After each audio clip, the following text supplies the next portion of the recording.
It's like riddled with microtransactions. Also, the game audio is not showing because I have it muted in volume mixer. Give me a second. I was grinding off stream, like, before I had my nap. Okay, so I did a whole bunch of grinding off stream earlier today. And, I was trying to get the Zeroth Stratum Deaths, like, what was it? I was trying to get it unlocked so I can like immediately go to it like once we're done with the Daydream stuff, or I mean, wait, I still need to do all my prep because like I still haven't rearranged everyone's quartz setups, so oh god, that might take a while in and of itself. But yeah, so there's a cutscene immediately when you go to the depths. I'm like, oh, whoops, what more do we have to do? So we still have like a couple Daydreams to look through. We still have just a few matches of Vantage Masters to play, because I kind of forgot something. George and Aurelia, but I can't play Aurelia because I have Aurelia selected as leader. I'm like, oh, whoops. And, oh yeah, there's the Millionaire, like, brutal difficulty. And then I think after that, oh, yeah, the trial door. We still have... Trial door presented. We still have 15 through 18, and I did get 18 off stream. Yeah, you just have solo McBurn, like, as a trial itself. I'm like, oh. So, yeah, we gotta get through these ones as well, and then we can get through the finale sequence, but again, I'm not 100% sure how long the Daydream stuff will take, so we'll have to see. But yeah, before we get into any of that though, let's take a quick look at the... Actually, maybe I should... Actually, hold on. Actually, wait, no. Because I made a separate save for ascending up the elevator to the cutscene on reaching the Zeroth Corridor Depths. Actually, no, wait, no. I'll go play that after we get everything. That kind of makes more sense that way. But yeah, I got everyone to level 250. Took a fair bit of droplets, and just honestly just running through the Zeroth Stratum from entrance to depths, or even just entrance to midpoint, pretty much gets anyone to like near 250. So then I just put the rest of them, or what was it? By the time I get someone, or get a group of people halfway, then I go back and take in the rest of the party members who aren't, or who are at the lowest levels. And yeah, it's honestly pretty fast. You just do a couple runs and basically they're practically 250. And yeah, we still need to... I still need to equip Dazzling... What was it? I still need to equip Dazzling stuff on everyone, because, yeah, everyone's quartz is kind of... What was it? I need to give everyone, like, their, like, full quartz setups, not just, like, the basic level. I feels like I'm having trouble lining up a train of thought right now. But, yeah, I also spent some time to upgrade everyone's equipment to level 4 armors. In terms of their highest level Zemurian weapon, yeah, we're gonna have to pick and choose with that. Because doing some mental math, like, since I have everyone's Zemurian weapon, we're gonna need 5 per character at this point, and I think we have like... Wait, how many characters do we have at this point? 8 by 1, 2, 3, 4, 5, 6, 48, 50, yeah, we have like 51 characters. And then, see, mine's Aurelia, I think, and I think Rufus. So that's 49. Oh, well, basically, like, around 230 something. Like, because I think I gave it to Reen as well. Yeah, let's just ballpark estimate, like, 230 Black Zemurian ore that I would need to get everyone's weapons to their highest level. But we only got 71. I mean, I could buy a whole bunch, but I don't think I have enough U materials to get that done. And I need to reserve a lot of the U materials for accessories as well. Or at least enough for the final sequence. So, I think for the sake of time, I'll probably just try to make 3 teams worth of people with like finalized equipment. But we'll get there when we get there.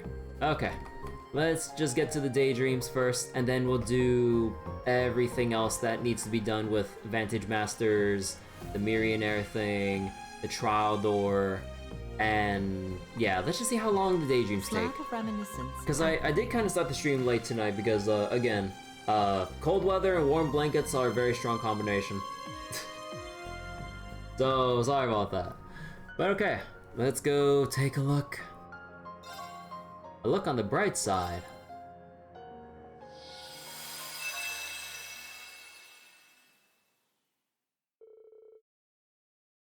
March 1207 of the Septian calendar. With Crossbow liberated and vows made between Olivier and Shara, things are finally starting to slow their roll. There's no better time to take a well-deserved family vacation, so we did just that. We did just that, a very special destination in mind. Oh, they went to the Phoenix Wings! Just get that crisp, cool Ymir air in your lungs. And now that we're all checked in, it's time to go do some tourism. All right. I feel like you've been drooling over the sights since we took the cable car in. Oh, Estelle, when are you going to start acting your age? Even Reen's parents were regarding you like an excitable child when saying hello.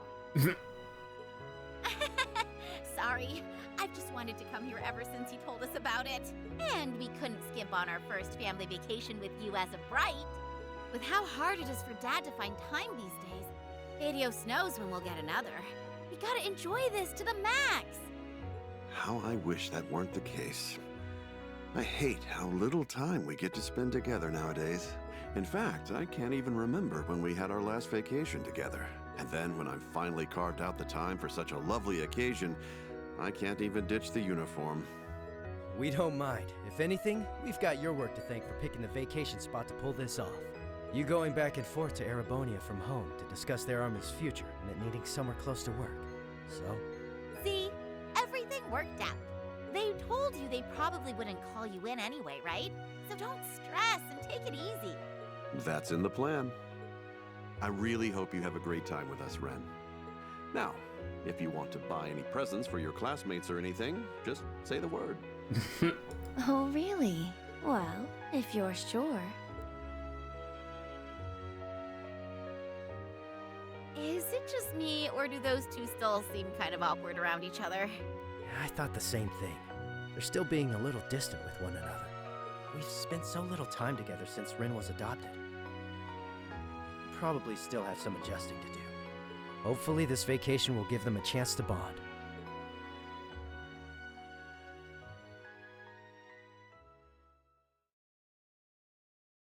Alright, let's see how this vacation will go. The Bright family were excited to experience all they could of Ymir, shopping, relaxing in the footpaths, taking in the snow-kissed sights.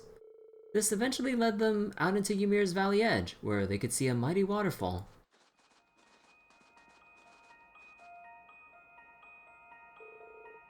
Holy crap, what? Holy crap, holy, get a load of that! I've never seen a waterfall so big totally frozen over like this. Likewise, you wouldn't think it was March already. No wonder Barren Shores are recommended we come to see it. There's something mystical about this part of the valley, isn't there? Look at that monument. That says to me this area has a lot of history. Wow, you're not wrong about that, Joshua. I imagine it's a vestige of old animism. From what I learned in Aaron Village, it could be used to access the spirit path. Hitsu!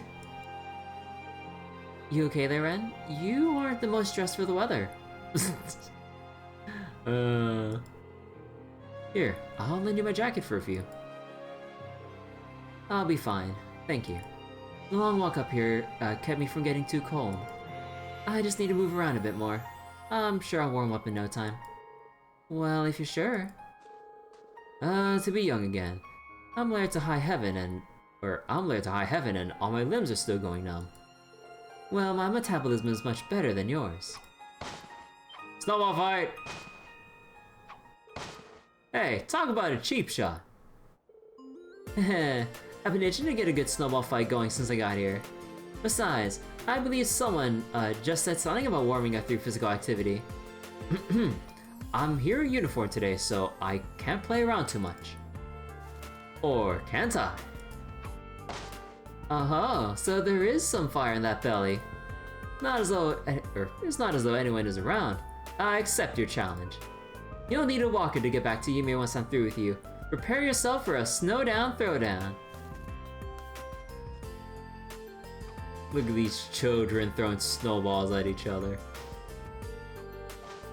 You sure... You sure they are both children? Neither of them takes well to losing, that's for sure. But it's nice to see Dad showing love in his signature awkward way. I suppose you're right. I do like that aspect of them. They're so alike in that regard. Easy! Less talking, more pelting. I'd really rather not. I don't want my clothes getting dirty. Boo, don't be such a spoil sport. You're welcome to all come at me if you think you can win. Estelle doesn't stand a chance on her own. Oh, you are so in for it now.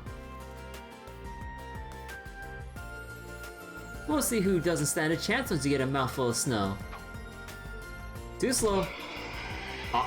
Uh-oh.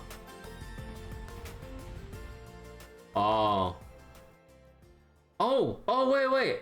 I forgot. I still have the difficulty in very easy. Oh, shit. Because we can at least do Abyss for the Daydreams. Whoops. Unless like, this is just a cutscene. Or, like, without the battle. This is not ideal.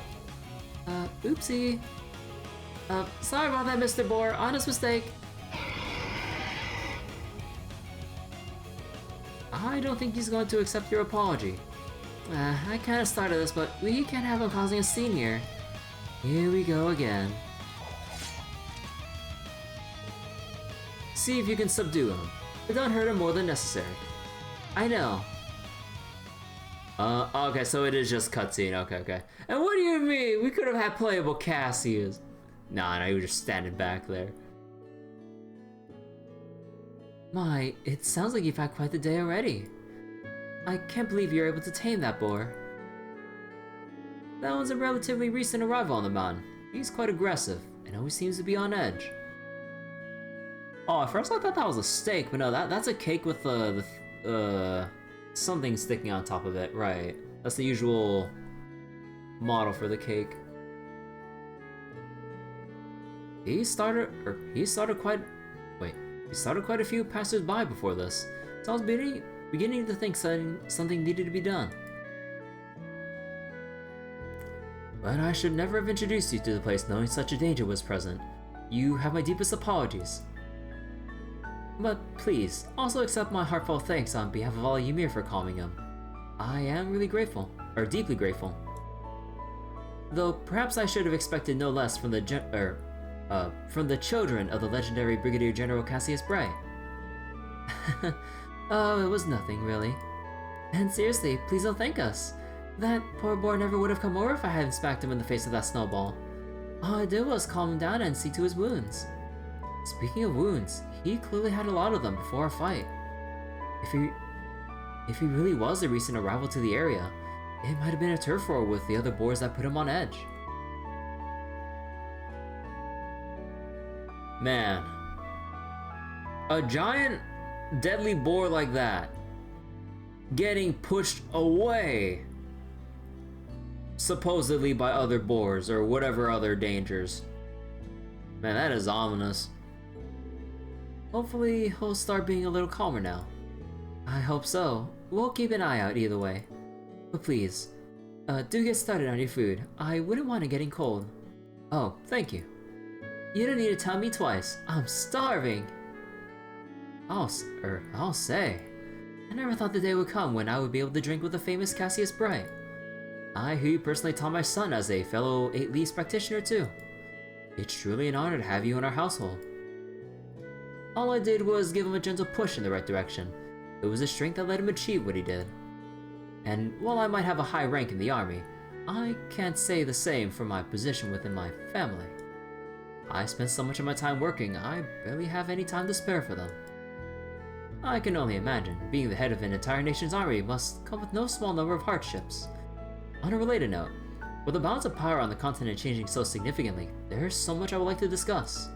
But you came here on a family vacation, so what say we leave such serious talk for another time? I think that would be for the best. On another matter then, I hear that you're an avid angler as well as a hunter. Are there any particular fishing spots you would recommend in Ymir? Oh, a fellow fisherman, you say? Oh my god, how many fishermen are in the Trail series, I swear. Runs in everyone's family. I quite enjoy going upstream in the valley and opening a hole in the ice myself. Now there's an interesting idea. Those two certainly hit it off quickly.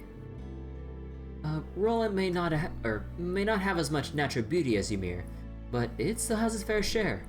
Perhaps that fact's helping them bond. I mean, we all get along great with Reen too, so maybe you're onto something. You know, it's so weird thinking of how my perception of Erebonia has changed over the years. Honestly, this is a really relatable statement, like having played through the early Trails games without playing Cold Steel first. Like, I always had all these ideas in my head, like, of Erebonia being some kind of, like, militaristic dystopia. Especially with all the things you hear about Chancellor Osborne. But then, playing Cold Steel 1 and just seeing the general vibe of Erebonia overall, like, it kind of just hits you more in, like, that, like, emotional way of, what was it? Like, just realizing how wrong you were in your assumptions of something or someplace, or even, you know, general people.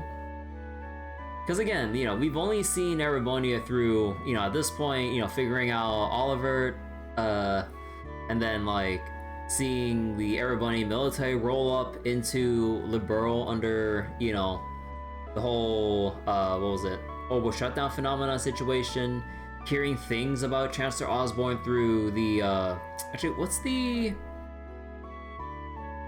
newspaper called again in Liberl? Was it the Berlian Times, or was it whatever the newspaper was? Yeah, like, I've always had that, like, one particular idea, just based on only what the newspaper mentioned and just from our encounters from potential, like, Erebonians or people connected to Erebonia. And then just seeing it in Cold Steel 1, I was like, man, I had the wrong idea all this time. For sure, you felt the same, B-Cruz? You started with Cold Steel, so you can't really feel the same? It was nice going back and seeing the references. Yeah. Like, it really is kind of like a unique experience in itself, starting from the very beginning, instead of, like, starting in the middle in terms of, like, the Trails releases, and then going back timeline-wise. It kind of, like, you kind of lose out on the mystery, because they keep, you know, building up Erebonia so much as this, like, huge continental superpower that is just looming over Liberl and surrounding nations and stuff. Just with, like, you know, like, all the talk about its military, just the history between Liberl and Erebonia with the 100 Days War, which already gives a massively big, what was it, an extremely poor first impression of Erebonia. So then, yeah. You wonder which misconceptions about Calvard will have cleared up in Daybreak? Yeah, not too sure myself, cause like, since we've only more directly interacted with Erebonia as a whole, in terms of the 100 Days War and just the various exchanges and events from Sky to Cold Steel, like, I'm not sure about Calvard for the most part, because the only thing I've really heard is just like, you know, the land in the east with a lot of immigrants. They have a, you know, it's a republic, not like a monarchy or whatever like that. And then that's pretty much it. Or maybe like my memory's a bit foggy on what I initially heard about Calvary, like at least going as far back as like the Sky games. I'm not really sure, or I think like I just more mentally wrote it off, like just like on the side as just like, oh, you know, that Eastern land that's like a mixture of various Asian cultures just whisked into like one whole continent and culture. Because we see a whole blend of that with Calvard, but aside from like the cultural stuff, I don't really know or assume as much as we have with Erebonia, just with like the direct contact we have, or direct contact we've had with them. Don't underestimate Calvard. Oh yeah, I'm not underestimating Calvard. It's just like I'm just trying to remember like what there even was for me to form even just form an assumption. Like, aside from just like the cultural food aspects, and you know the whole thing with like the 8 leaves stuff, or not. Well, actually, not really the 8 leaf stuff necessarily, but like I don't know. But yeah, well, we'll have to see whenever Daybreak gets officially localized. The feeling you got from Calvard in Crossbows that they're not very militaristic, if that makes sense. Yeah, because they don't really like, you don't really see Calvard like posturing themselves like that hard or as hard militarily compared to Erebonia. So I don't really have like, or what was it? It feels like it's a more. Actually, what's the word I'm looking for? No, I definitely wouldn't say peaceful, because they have like their other ways of trying to vie for power within Western Zemuria. It's just Erebonia just has that sheer brute force, just with like their militaristic might that intimidates basically every nation around them. I mean, not to say that Calvard doesn't have like a good military, like they're on par. Just like not as on par as Erebonia when the whole Great Twilight was kind of making its rounds and rousing up the populace to sign up for the military. But yeah, I don't know. I can't really form like a proper, again, even a proper assumption of Calvard. But yeah, we'll have to see. Back in Liberl, it used to feel like this scary place really far away. And now it feels so close and dear to my heart. Yeah, I never would have thought we'd come to live in times like these, either. We lost a lot along the way. Batter. But I'm glad we can finally live together in peace like this. Together, we enjoyed a delicious meal and told stories about Arena Class 7. And before you knew it, it had gotten late. So we returned to the Phoenix Wings and went for a soak in the hot springs.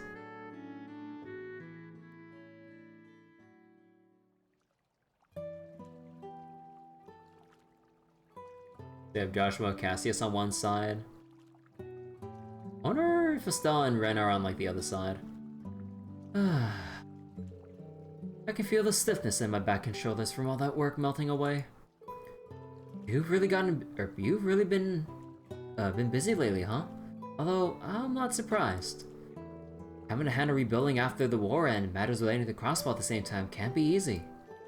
I'm playing a part in the discussions about crossbow's independence with Princess Claudia, too. Speaking of whom, it's incredible just how dependable she's become. During the international conference a while back, the new president of Calvard was constantly trying to assert his dominance. But she was just as capable as Prince Oliver and Princess Alphen in keeping him in check. I'm glad they're all giving everything their best. Perhaps, President Gramhart seems like he'll be a formidable adversary then. Without a doubt, he's at least as cunning as President Rocksmith, if not more so. Thinking of this continent's future makes me more than a little uneasy, I'll tell you that. It's not just Calvard either. There's still worrying signs here in Erebonia. To say nothing of the fact that we haven't heard from Ouroboros in a while. With the Phantasmal Blaze plan over, they're probably getting ready for their next move. They've had some personal shakeups too, so we probably don't have to concern ourselves with them in the short term. But I'm sure they'll be back. Yeah, I wouldn't expect them to stay silent for long, unfortunately. I wish I had more time, or a bit more time to relax. Even if I do have a lot to worry about, it hurts that the only time I can make for my family is between jobs like this. I haven't had much time to talk to Ren either, and always feel kept at arm's length when I do. I haven't been able to give you all the attention you deserve. I really want to going forward. I believe I speak for everyone when I say we love that. I don't think you need to worry too much about things with Ren though. Right now, you're just not used to one another, so you're both uncomfortable letting the other get too close. So, as long as you don't give up, the wall between... Damn it, what could have been, man? The wall between you will break on its own before long. I'm sure of it. You really have matured, Joshua. I hope you're right. Ren's part of our family now, so I wanted to feel like it. Incidentally, when are you and Estelle planning on getting married? Of course he had to talk about that. Where did that come from? All this talk of families just reminded me. When I saw Sherazade all gussied up, it made me want to see my daughter like that one day too. So I wondered if maybe there was something holding you two back. Well, can I get an answer? Cassius. As much as it would pain me if you were, as much as it would pain me if you were to marry into the family, I could allow that. Is this really the best time for this discussion?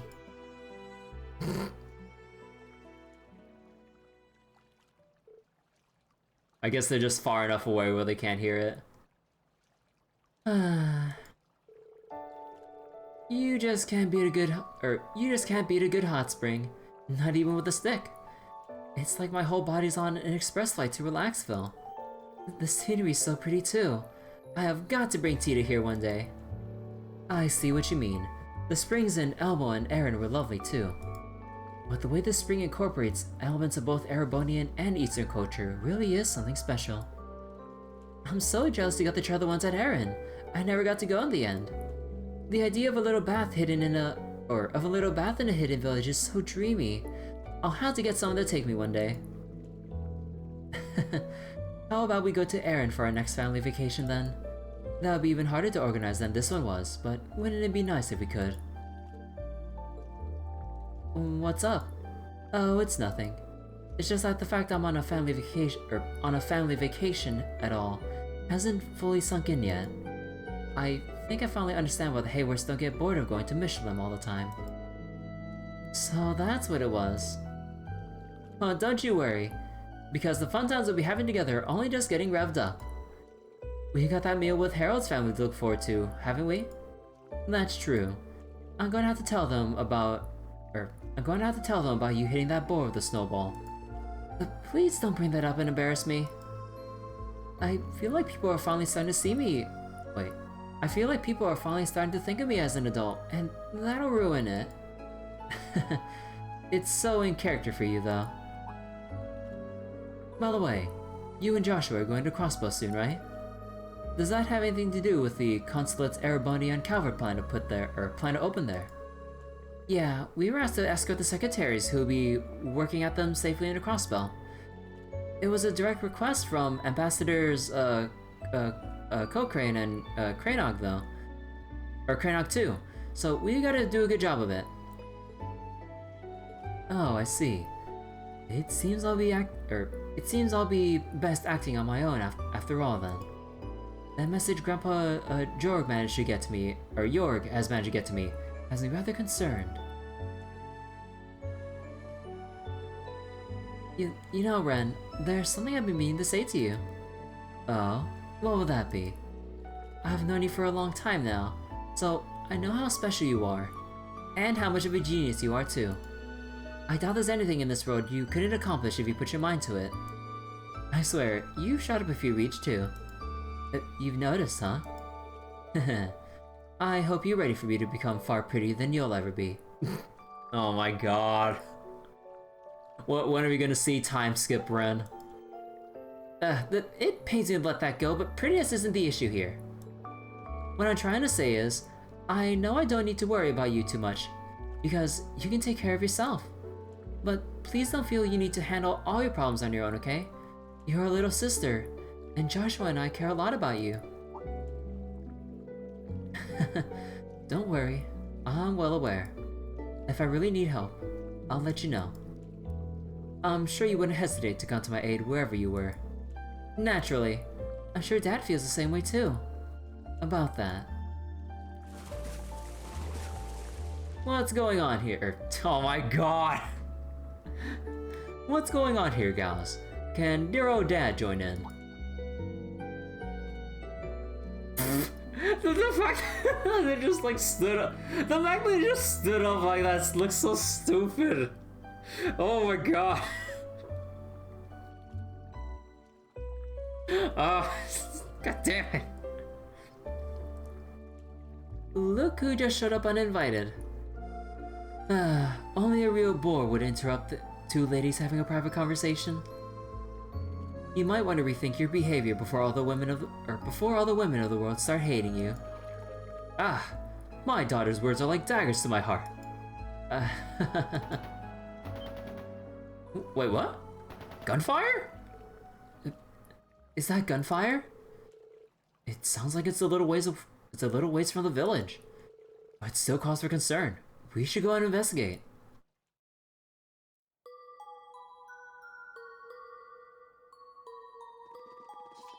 Wait, so this is back in March, so is this the what was it, the EDF making their rounds? I didn't expect all of you to show up. Or is the EDF? No, like they kind of like spread all over. Primarily, maybe IL or no, not ILF, IDF too. I don't know. Let's see. I didn't expect all of you to show up. It's not like we could just ignore the sound of gunfire. Do you know what's going on? Not yet, but there seems to be a battle going on in the valley. Occasionally, we can hear the sound of a boar's cry amidst the gunfire too. Oh. There's no sign the village is in any danger so far. But this isn't something we can ignore. Could we ask you to stay in Ymir for now until we know it's safe? Your consideration is appreciated, but we're no ordinary tourists. We can take care of the investigation. Could you make sure everyone in the village is ready to evacuate in the meantime? But you know, you're probably right. This is a task best left to bracers. But as long as you're here, you're our guest, so please, take care. Will do. This time, I won't stand idly by. We need to repay our host for their generosity after all. Naturally, that goes for me too. We're counting on you both.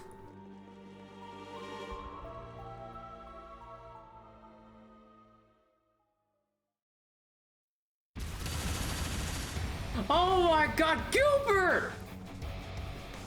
Oh my god, fucking Gilbert! Oh my god, my guess could not have been more off, are you kidding me? Maybe I'm just subconsciously trying to block out any and all possibility that he might be involved in anything. Wrong place, wrong time, Gilbert. Oh yeah. What are the odds that he comes here of all times? When the Bright family's on vacation. Get out of the way, you big dumb boar!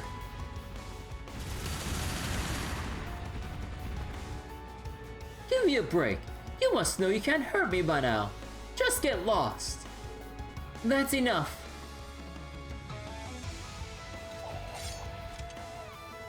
I thought so. It would be you again, wouldn't it? What are you even doing here? Estelle Bright? Why are you here? And why do you have two Extant Forces and Cassius Bright with you? I feel like we're going to be running into you for the rest of our days. If it isn't Gilbert Stein, steward of the former mayor of Ruin, you're still wanting a liberal, I'll have you know. We just finished making you better and now you're all hurt again. Run along now, okay? The boar whisperer here. As for you, I'd heard you were shot down with your ship last year, but you just keep coming back like an irritating little weed, don't you? How dare you call me a weed? I'm more like a dandelion that can grow anywhere, even in the most arid desert. Wait, that's not a very cool metaphor. Just pretend I said something dramatic and awesome, alright? Why don't you spare us the wordplay and tell us what the heck you're doing here? And why are you attacking that poor boar? It was just out here trying to live its life. I'll have you know that he attacked me first. I was doing some shooting practice when he showed up out of nowhere. Bruh. Why must my life be so full of woe? I wouldn't even bother with a stupid place like this if I didn't need to knock that smug rookie down a peg. Oh! Oh, this was after he got his... Oh, he's just venting his frustrations after getting his ass kicked by Cedric. Oh.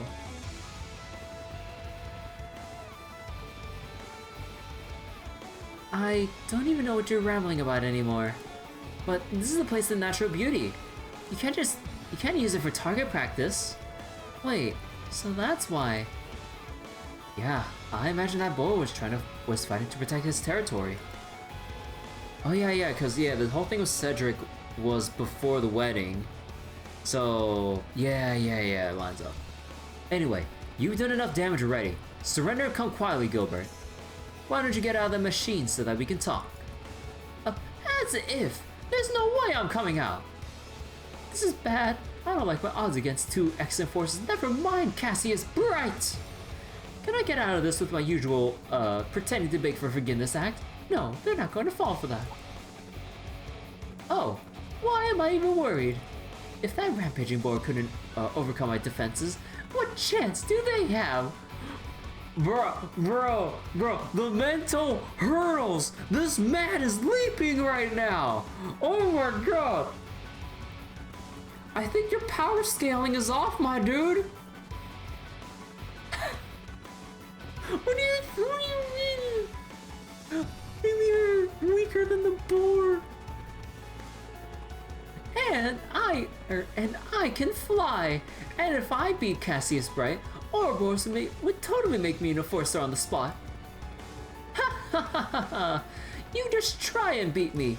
You're gonna regret ever challenging the great Gilbert Stein. Yeah, we'll see about that. Come on, Joshua.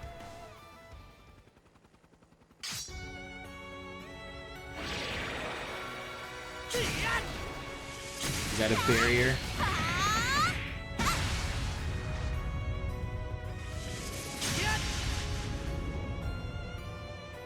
You know, if you're gonna fly, can't you just fly higher so that no one can try to hit you? Oh, wait, he has three... Motherfucker has 3 barriers. Ha ha ha! See, you can't even scratch me! The heck? Since when was this thing so tough? That barrier is extremely powerful. Ah, he said the word!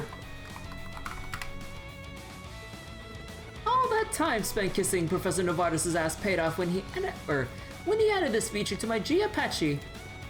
Now it's invincible. No one can get through this barrier. not ex-enforcers, not Cassius Bright. I'm going to enjoy slowly filling you powerless fools full of lead. Okay, I'm calling shenanigans. Either way, he's not wrong that it's going to be difficult to penetrate. Unfortunately so.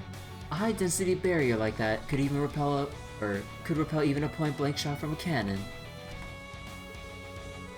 I don't remember that G-Apache being able to generate this much energy, which means an external generator. Or, huh? Where'd my barrier go? And, ow, ow, ow, ow, ow! Why is this thing so hot all of a sudden?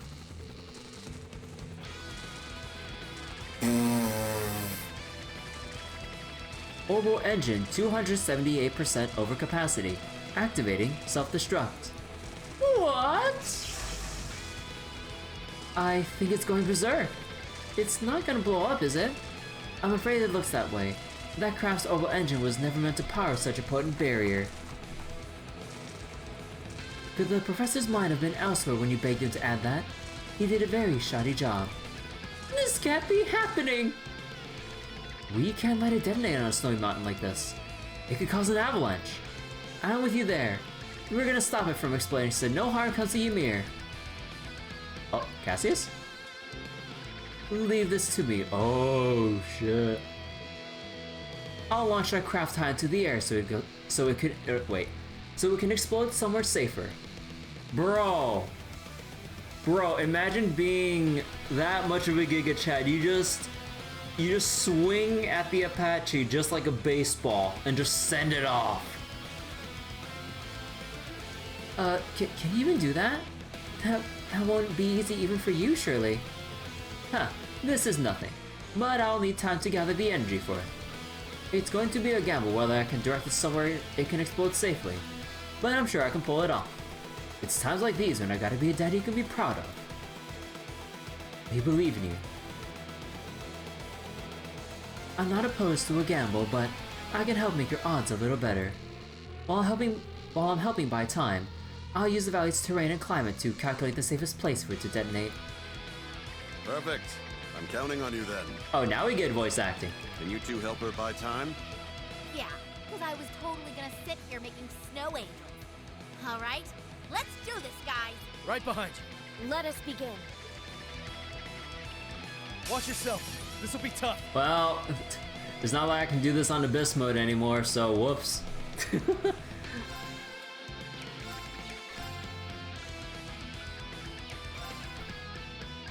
Chrono Burst! Well, I mean, if we're on very easy... Wait. Yeah, it doesn't get affected by the level bonuses. Adamantine... Shadow... Accelerate.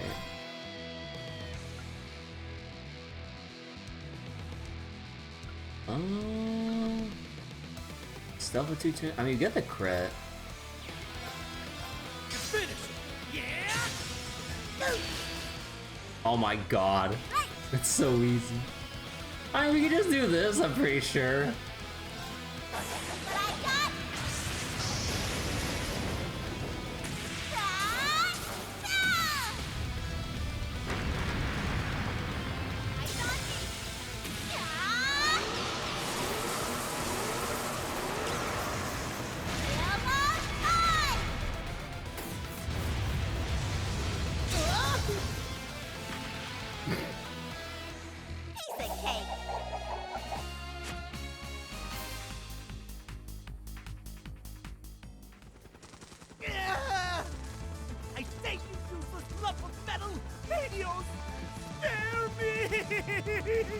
Oh my god, dude. Dad, Ren! It's all up to you now. The safest location to detonate is at 9 o'clock. Got it. Leave this to me. You've got this. I believe in you, Cassius. Dad. The dad Whether it's buff. Cassius or something else, I'm just happy you think of me as family. But I have to admit, You calling me Dad does get me a lot more fired up. The dad buff, let's go! Ah! This isn't cool! Why does everything always have to end like this? We're blasting off Tell me that, again! because you know what Gilbert Stein never does? He never gives up! We're gonna see this motherfucker in Daybreak, aren't we? Oh, you can see it in the skybox back there!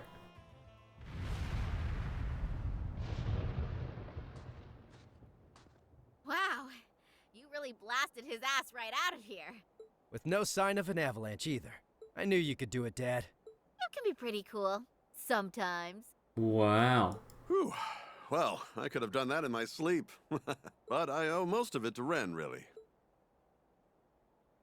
You should take credit where it's due. Very nicely done, Cassius. The dad's a one-time thing. Oh, just a one-time thing. It's okay if you keep calling me Dad, you know? Nope. Cassius feels more right to me.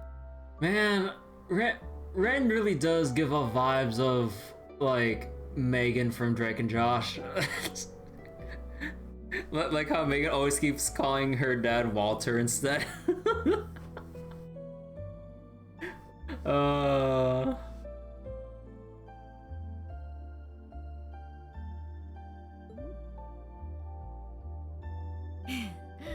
I think the wall between them finally came down. Yeah, that's another problem solved. With that, peace was once again restored to Ymir. We made our way to Gilbert's crash site, to be sure, but we couldn't find him or his archaism. If only I could believe for even a second that was the last we'd see of him. After that, we found the injured boy and nursed him back to health before returning to town. Baron Schwarzer offered us a more formal reward for the help, but we were just doing what was right, so we turned him down. Then before we knew it, the day was over. And our happy vacation came to an end. With hands full of souvenirs, the Baron and the lady insisted on in lieu of a reward, we huddled to say our final farewells.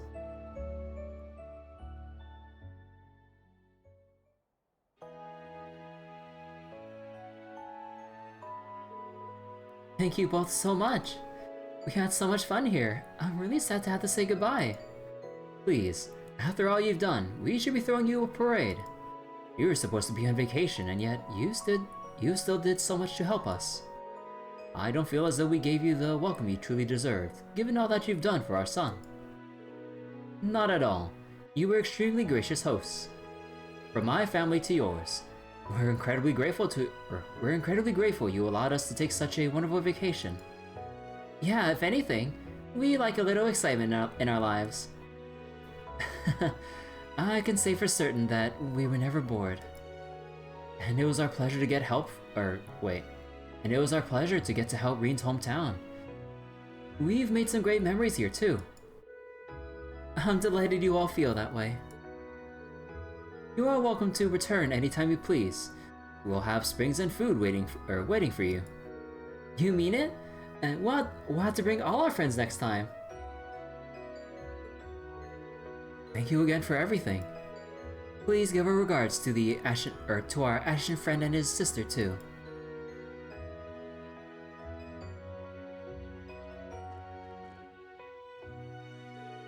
What a lovely family they are. I couldn't agree more. They seem to brighten their surroundings just by being there. It's in the name. I'd heard nothing but good things about them. I've heard nothing but good things about them, of course. But the rumors were easily surpassed. I quite agree. I hope we can beat them again one day.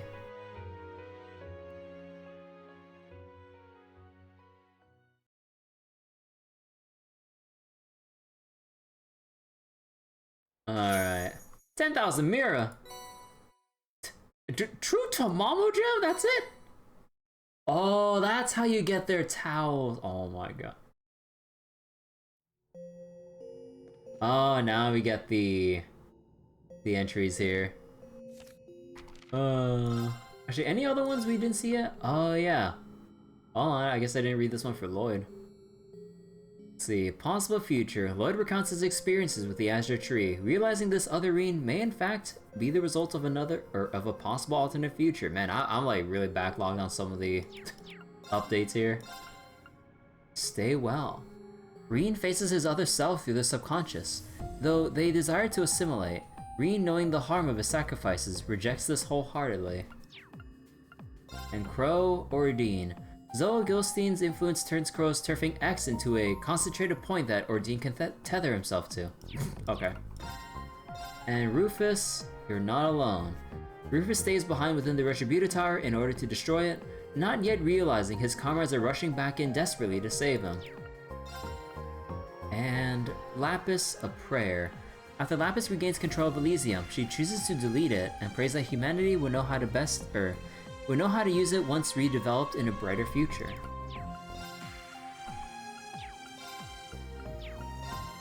And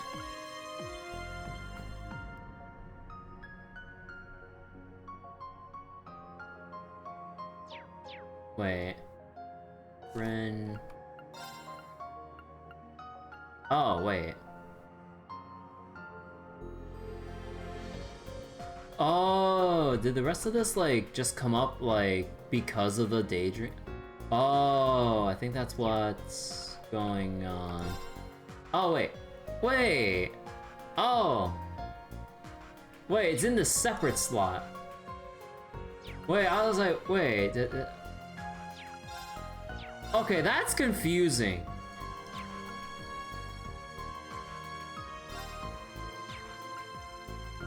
But I mean, the description changed. Oh, I was like, wait. I was like, am I missing something? Okay, so the updates were in this like tag along section. Okay, that is so weirdly laid out. I'm not gonna lie. Okay. I guess we'll have to reread it from the top again with Estelle and the others. So Estelle Bright, a senior bracer whose smile lights up the room. She and her family free up their schedule so that they could take a vacation and a dip in Nubia's hot springs.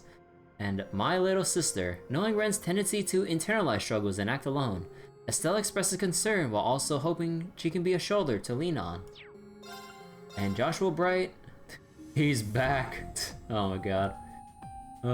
A senior bracer whose cool demeanor makes him the ideal foil to his girlfriend Estelle. He was once under Ouroboros as Enforcer number 13, the Black Fang. And he's back. The Bright family's vacation is interrupted by the appearance of longtime loser Gilbert. But together as a family, they make quick work of him. Long-time loser. And Ren Bright, a girl whose incredible intellect is surpassed by few. Before being adopted by the Brights, she was under Ouroboros as Enforcer number 15, the Angel of Slaughter. Family vacation. Ren celebrates her first vacation as part of the Bright family in Ymir, growing closer to Cassius by the end of it. And Cassius Bright, the famous Lieutenant General of the Liberals Royal Army, whose strategic genius ended the 100 Days War. His children are Estelle, Joshua, and Ren. Father and child, after many failed attempts at lining up schedules, Cassius is able to spend quality time with his newly adopted daughter, who finally calls her dad. Aww. Okay. And oh, actually, let me check something with the Daydreams. Yeah. So, all the other Daydreams are gonna be cutscene only. Slab of Reminiscence activated. Alright, so what's this one gonna be about with Aurelia, Wallace, and instructors Mary and Makarov? Early March, 1207 of the Septian calendar. After commanding the Vysan army in the war, the one-time head of Lemaire's forces was set to remain principal of Thors branch campus. To that end, she found herself poring over reams of paperwork.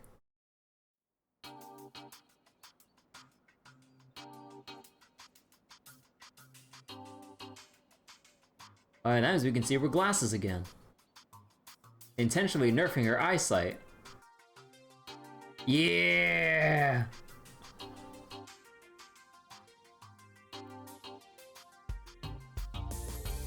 There. I suppose it's about time for a break.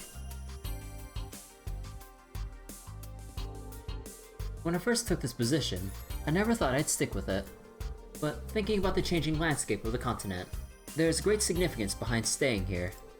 I never plan on going back to the provincial army anyway. I need to put my all into being the principal, for Lady Modine as well. Reevaluating the structure of the Thors main campus and revival of club activities. The main campus is going to see major changes, and the branch campus is going to expand in scope. In addition to a reshuffling of the teaching staff, more hands will be brought on board, and the number of students will increase greatly. For now, it looks like I'll be in charge of the arts. Instructor Mary and I will have to coordinate. Instructor Mary and I will have to coordinate not just when it comes to classes, but clubs as well. If I remember correctly, she's currently back home taking some time off. I remember when she came to me to talk about her romantic woes. It was at the farewell party the night before the Battle of Jormungand. And I believe Wallace was there as well. Oh yeah! Speak of the devil. It's me. What is it? I see. Understood. Well now, this should be fun. Such ominous words. coming from a woman like Aurelia. You never want to hear those words from someone like Aurelia. when you're within vicinity of her. Without any context, might I add.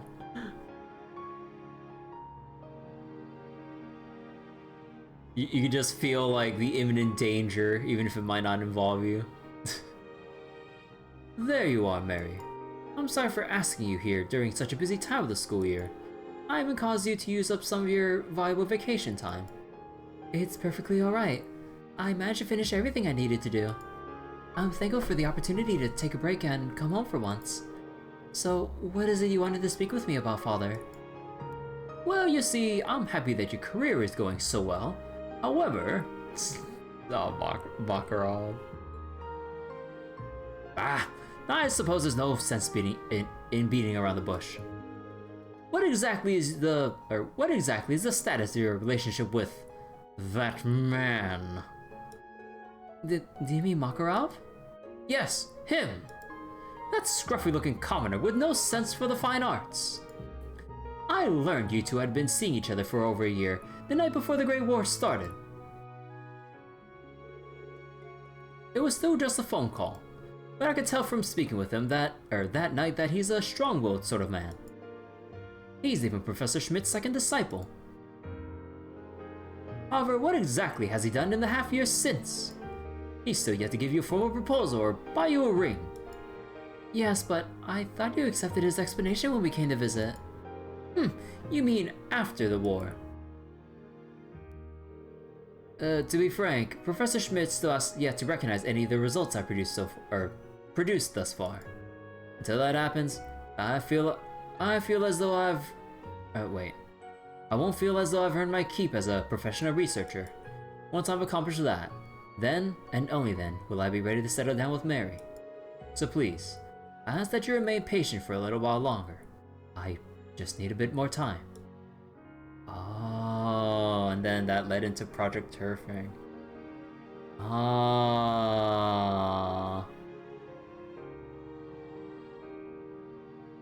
His words were quite impactful, but they lacked convincing.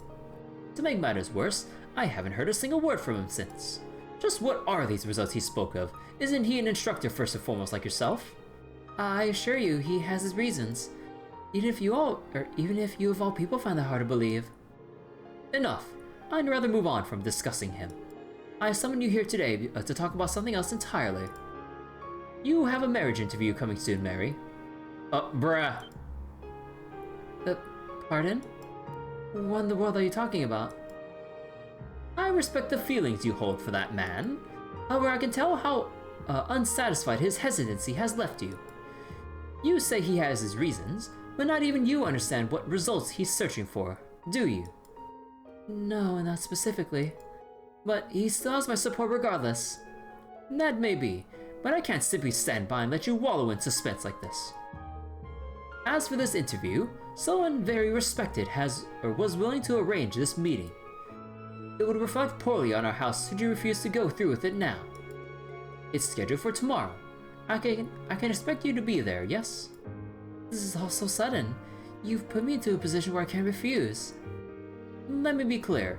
I'm not forcing you to marry this person. I simply want you to keep your options open. Bro. Fuck count all time. Like, bro, come on. As they say, experience is everything in life.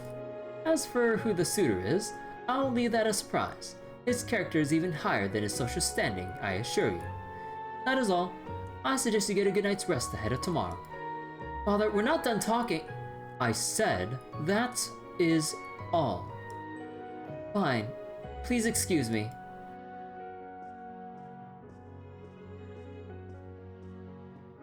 What a piece of shit.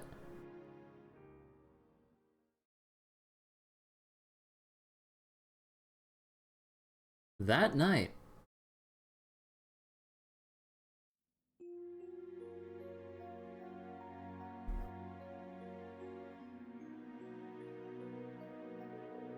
So that's what this is all about.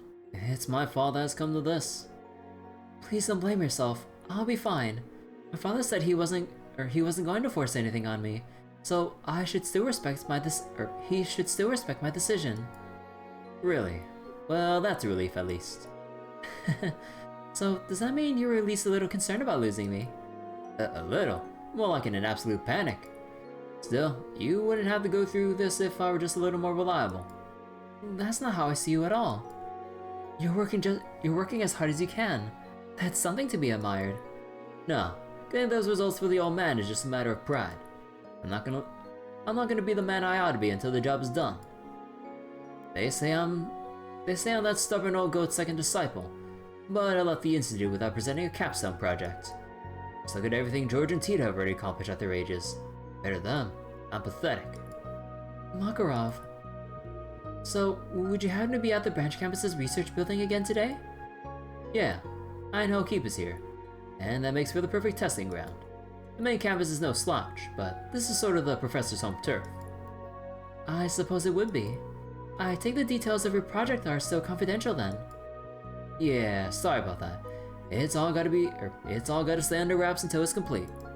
I promise you'll be the first one to know once that old man's satisfied. And once that's done, I'll be paying your father another visit. You don't have to worry about that. My father may be impatient, but I'm in no rush. Take your time. It's getting late, so I should go. Please try not to push yourself too hard. I won't. I've only got one class tomorrow, so I was thinking of pulling an all-nighter. But just for you, I'll take it easy. Talk to you soon. Aww. He's neck deep in his research as ever. Makar tries to hide it, but I can tell how concerned he is about me. It would be selfish to ask it would be selfish to ask for more than that. But just once, I wish he'd say he was going to, okay, sorry, let me read that. But just once, I wish why am I getting tongue twisted over this? But just once I wish he'd say he was going to come rushing to my side. No, this only goes to show how much faith he has in me. I need to show the same faith in him. I'll have to politely turn down whatever suitor father has arranged for tomorrow.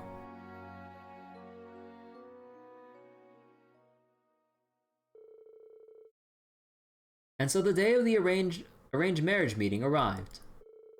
Much to everyone's surprise, the mediator for said event was none other than the ruler of the Sutherland province, Marquis High Arms.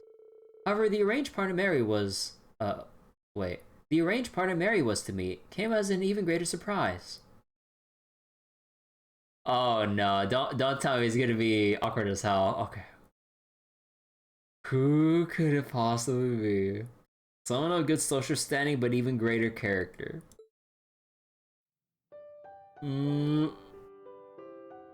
Oh. Right, I guess that explains... Okay, so that explains Wallace's appearance on the Daydream title card. Oh, okay.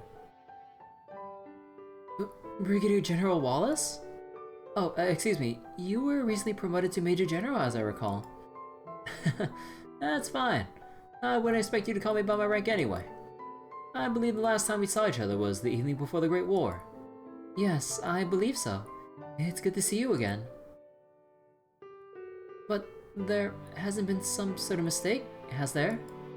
Don't be so rude, Mary. Please forgive my daughter's behavior, your lordship. Major General. It's alright. Her surprise is understandable. Major General Bardius has quite the reputation in Sutherland, but he's hardly known as a ladies' man. He's been approached about potential partners for marriage before, but he's never accepted even once. It's as the Marquis says. This is my first time meeting with a partner for an arranged marriage.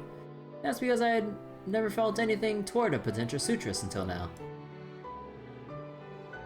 Though I've only met Lady Mary once before, I became somewhat of a secret admirer of hers. Huh. What sort of man would I be, if I let an opportunity like this pass me by? I had to accept. I'm pretty sure, huh. I would assume General Bardius doesn't know about Makarov, or actually have they met with each other? I don't think they did. Or at least not with the on-screen time. You feel that way about me, Lord Wallace? Well then, I'm happy that my daughter has won the favor of such a man as yourself. Bro, come on! Father?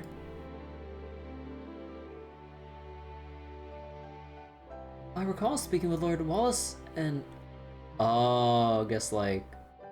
Huh, actually what details? I recall speaking with Lord Wallace and Lady Aurelia about my romantic troubles the night of the party. He should know how I feel, so why is he doing this? Maybe he's gonna sabotage this and help Mary out. In that case, I imagine things should go quite smoothly. Yes, so it seems. What was a crowd, wouldn't you say? Why don't we give them some privacy? Take as long as you need, you two. House Altheim and House Bardius are among the most distinguished families in Sutherland. It was my pleasure to serve as mediator. I'll be expecting good news. I'll do what I can. So... Huh. That little girl is still playing the violin out there. After all these months. Well, she's very diligent. Cyanark truly is a wonderful and charming city, don't you think? Before it was the chalk color it is today, it was a shining white beacon that served as a capital following the calamity of the Dark Ages. And once peace returned, it became home to Erebonia's renaissance of the fine arts. Correct. It's said that Sutherland's warmer climate played a hand in sparking people's interest and desire for the arts. That's how House Altheim came to own several works of art from the era of the old capital. What about your house, Lord Wallace? Well, House Bardius planted its roots in Erebonia after the War of the Lions, so it has a lot of heirlooms from that era. Still, I've always been fonder of paintings and music personally. That's part of what draws me to you as a teacher of the arts. You don't say. That's very flattering. How about I buy us some drinks? Then we can sit at one of the benches and chat some more. Well, alright. It's not quite the same as resting at a cafe, but it sounds delightful in its own way.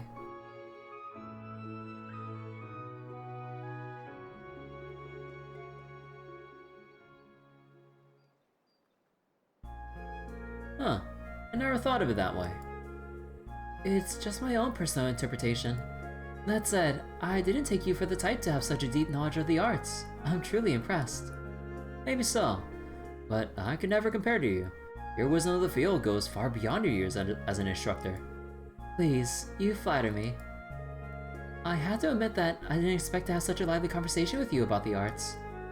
Did you have conversations like this with Lady Aurelia often? Well, I'd be lying if we said we hadn't, if I said we haven't had our share of meaningful conversations. Though we haven't had the time to talk together like this in some time. My apologies for bringing this up so suddenly, Lady Mary. But were you truly shocked when you realized I was the one here for you today? Yes, but you don't have to apologize. The way I responded back to the estate was unbecoming. I'm sorry for that. I believe I've fully gathered my thoughts on the situation now. And I better understand your true intentions. Do you now? I haven't forgotten the advice you gave me on matters of the heart during the send-off party before the war. If I had to guess, you're doing this to help my family retain its respect. You took this meeting knowing full well how it would end, didn't you? I'm truly sorry for getting you involved in House Altheim's internal matters. Yeah, I was like, wait, Wallace? Not at all. I believe there's a fundamental misunderstanding between us. There has. I spoke the truth when I said that I was quite fond of you. Did you think those weren't my true feelings? Pardon? Well, I'm well aware of how I feel toward Makarov. Given that, it may be uncouth of me to confess my feelings to you now of all times. Though, just the same as him, I'm at the age where it's time where I start to seriously consider marriage. Even if there are obstacles in my way. It's only natural I give an earnest attempt to pursue someone who would be a good fit as my partner. And that someone is me? Yes, and it all started on the night of that party. I saw how wholeheartedly and loyally you care for Makarov. Rational as it may be, that drew me to you. I don't know how I feel about this.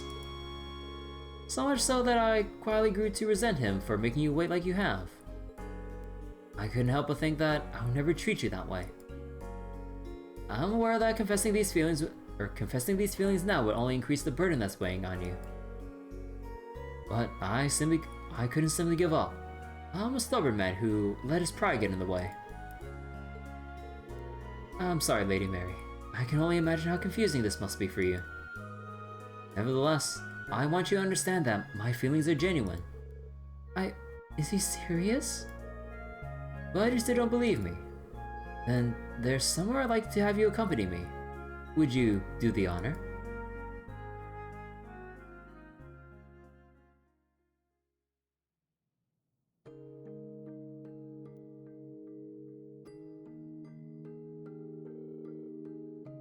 You were referring to the Chardin Boutique?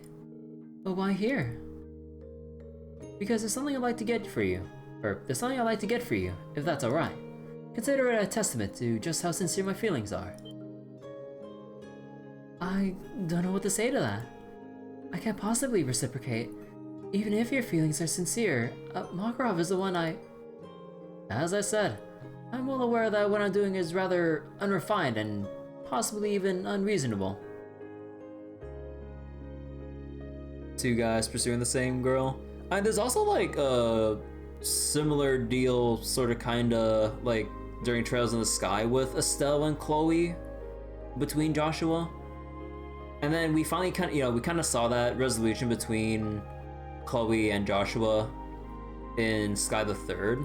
So I don't feel like potentially as like flabbergasted, I guess, at what General Bardius is doing. But we'll see how the rest of this pans out. All I ask is that you hear me out. Although I guess like Chloe kind of like, she kind of closed that page, like, or close that thing, or what was it? Close the thing between her and Joshua with that like final kiss between them before kind of like letting go of Joshua, knowing that Estelle and Joshua were more meant for each other and stuff. But yeah, I get the sense there's something about your and Makarov's relationship that's still in doubt. That's because... he's not necessarily wrong. Father's picked up on that too. That's why he's been so concerned. That look on your face tells me you're aware of this as well. All the more reason I can't simply back down.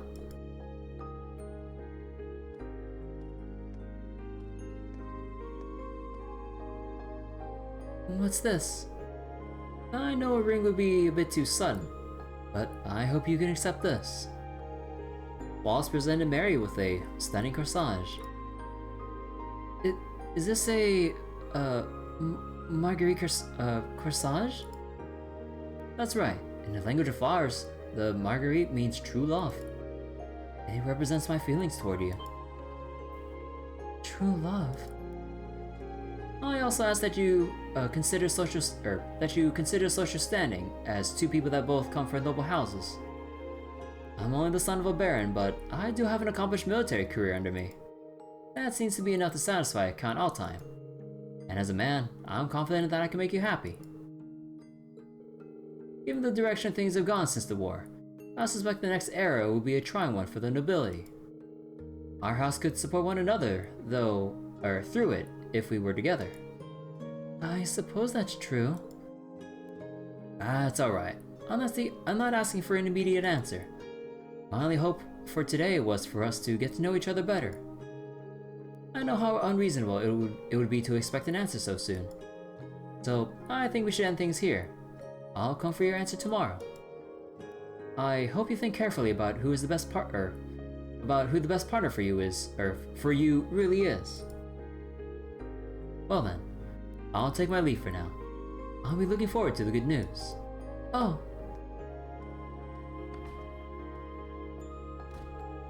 How did it come to this? What do I tell Makarov? The best partner for me? How do I truly feel?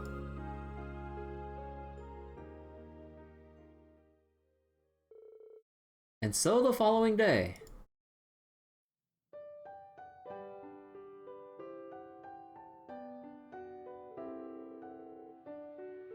It sounds as though the two of you had quite the productive day yesterday. I understand you asked us here because there's something you want to say. What is it?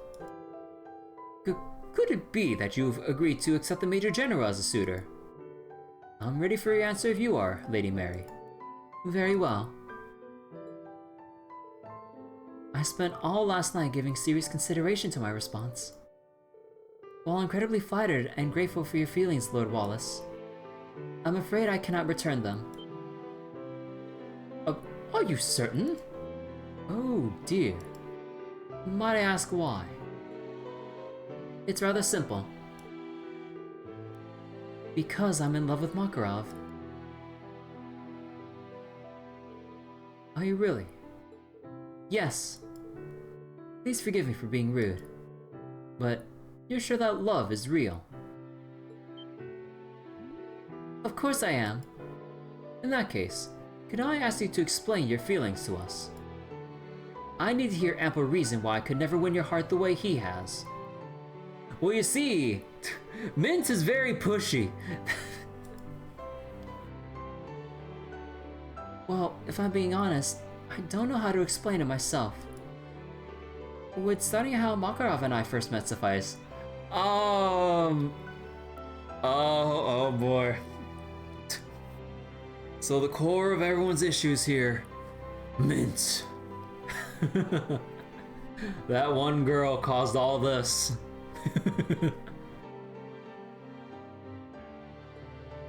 Go on. This is a good opportunity for me to learn as well. Please continue, Mary.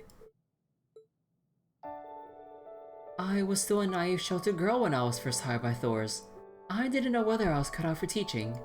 My first days were full of stumbles, and I felt as though I was always causing problems for my colleagues. I recall Makarov in particular being rather cold. I even considered him frightening. But as we interacted more and more, I came to know his true character. Yes, at first glance, he can seem slovenly and come across as aloof. But the truth was, he was watching over me more than anyone else. Thanks a minute. Makarov was giving me help and advice in his own nonchalant way. That isn't to say he was giving me special treatment. It was simply who he was. And as the days passed, I began to respect him for it without even realizing it. I grew even fond of the heartwarming relationship he holds with his niece, Mint. And then, after the Civil War ended, my feelings became all too clear to me. It wasn't just respect I felt toward him. Oh, isn't that something? But why him of all people? Well, you see, Mint... Father, does the term 10-year age gap and difference in social standing bother you that much? I don't believe any of that matters when it comes to matters of the heart. Well, I understand that I'm a sheltered woman. I Lacks forgot enough about life Mary's voice. experience to lecture anyone on the matters of the heart. I kind of forgot about Mary's voice. But I believe in my heart that my love for Makarov is true, and I wish to make our love come true. Actually, how long has it been since I've heard like Mary's actual voice?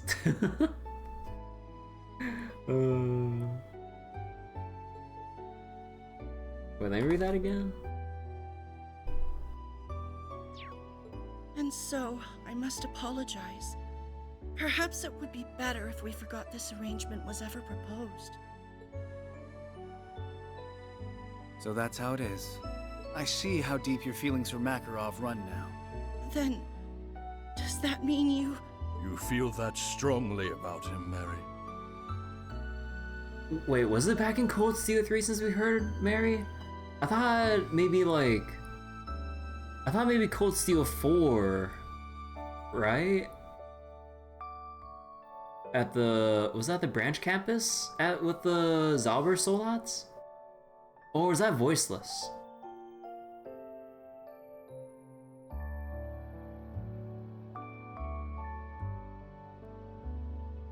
Red Billy comments.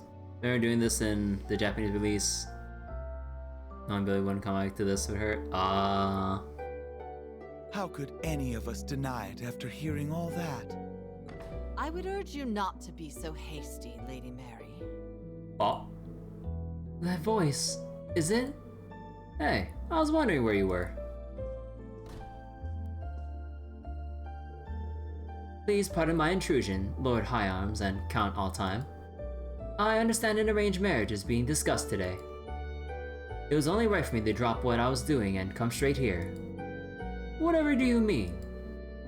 Are you saying you're in favor of this arranged marriage, your ladyship? That I am. But why? I cannot deny that your feelings for Makarov are genuine, Lady Mary. However... Right. There's still the matter of how Makarov himself feels. I can recognize that you do indeed love him, but what if that love is unrequited? His tone is so much more serious than before. God damn. I assure you that isn't the case. I know he feels the same about me. If that's the case, why is it that you two haven't been seeing each other much as of late? Did he not leave you behind and take his research to the branch campus's hangar? Yes, he has been in leaves. But that's because there's an important project Makarov has no choice but to finish. You don't sound very sure of yourself, Lady Mary. Again, I cannot deny that the two of you share a genuine bond. But could the same not be true of yourself and Wallace? I have known this man since we were students, and never once has he let me down. He has always met my expectations and lent his support, as a noble, a soldier, and a comrade. And if directed that loyalty to someone he loved, I have no doubt he would devote himself to them. He would never leave your side or keep you waiting. He would live up to your expectations and become a better partner to you than Makarov ever could. Something tells me you suspect that as well.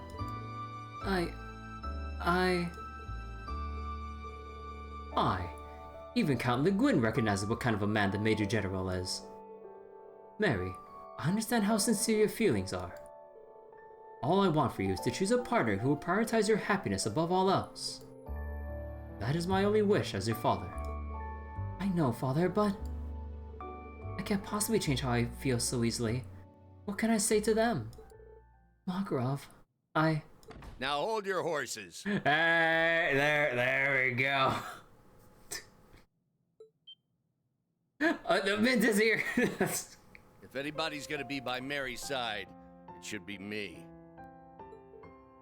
Makarov, looks like we made it just in the nick of time. What a shame. I was hoping to see what would happen if you took longer. You can be a real bully sometimes, you know that?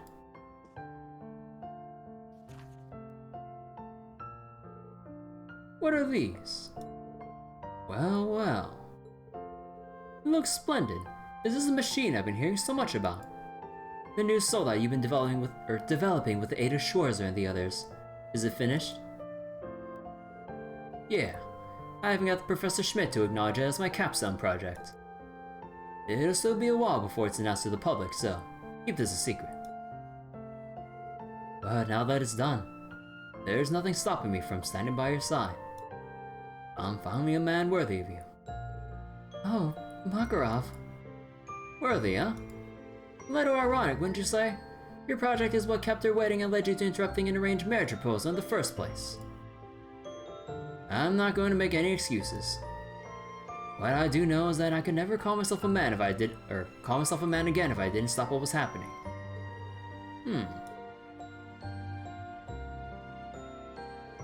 I know I half-ass some important things when it comes to a lot of things in life. I'm always shooting myself in the foot, be it with research or Mary. She loves me for who I am. Better yet, she's the most devoted person I've ever met. And I'm not just talking about our relationship. Mary has everything I ask. Or lack. God, I swear to God, I'm not reading right here.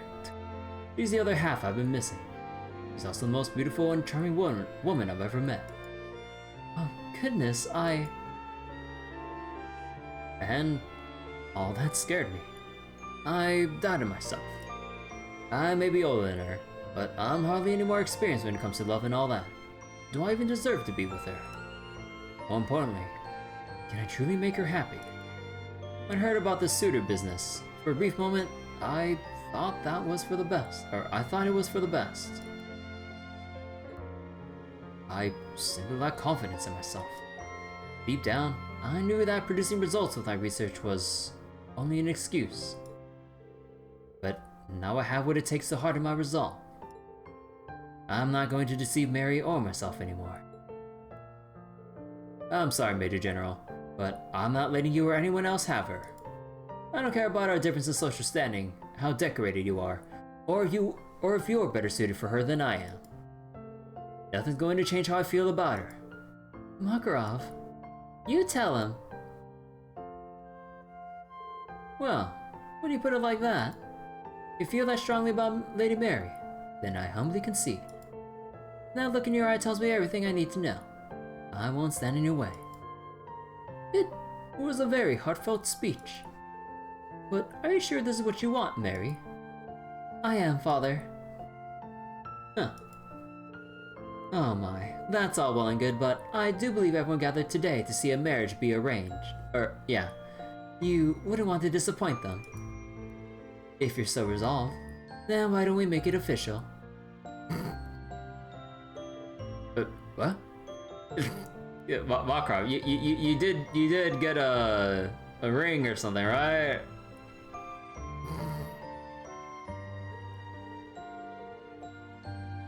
Or I guess he just asked, but actually, what would Makarov give with whatever he gets paid as an instructor? How much does he get paid anyway? Agreed. I think that would be an entertaining way to close out the afternoon. What do you think, Lord High Arms and Count All Time? But of course. Yes. I suppose there's nothing else to do at this point. You've got this, Uncle Makarov.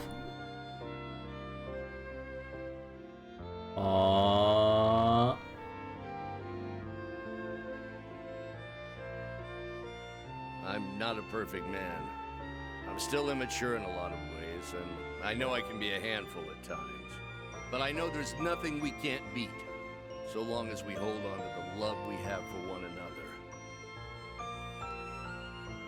Hey! You're someone I need in my life, Mary. There we go.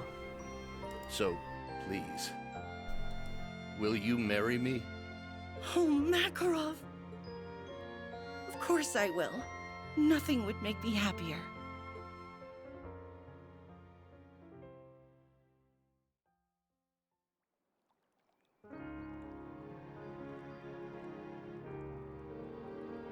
I really do appreciate your concern and help through all this. Sorry about all the fuss, your lordship. No need to apologize. I'm grateful I had the chance to see something so wonderful today. Don't mention it.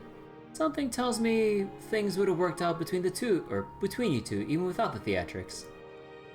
Oh, and about the Marguerite corsage I gave you yesterday. Consider it an engagement gift from me to the both of you. Lord Wallace, does that mean you've planned for all this from the beginning? Yeesh, how am I supposed to top that? I'm sure you have plenty of opportunities. Playing everyone up, huh? The General sure did take me for a ride, though. Aurelia! Whatever do you mean? Wallace was the one who requested my help. Ah. But after reflecting on it, I thought it would be more interesting to set him up with you. And I wouldn't mind arranging for it again, should Sir Makarov here fail to meet my expectations. Well, shit.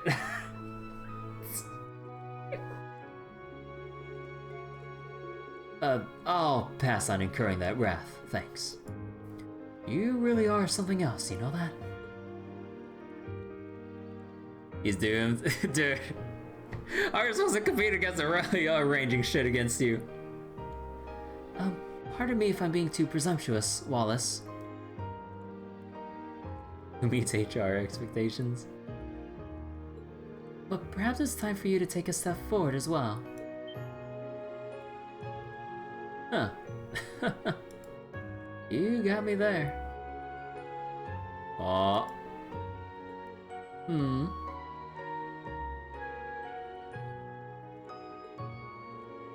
Ooh, wanna tell us what's so funny? Pipe down. Keep your nose out of other people's business for once. Aw, come on. You two wouldn't have gotten together in the first place if it weren't for me. Yeah.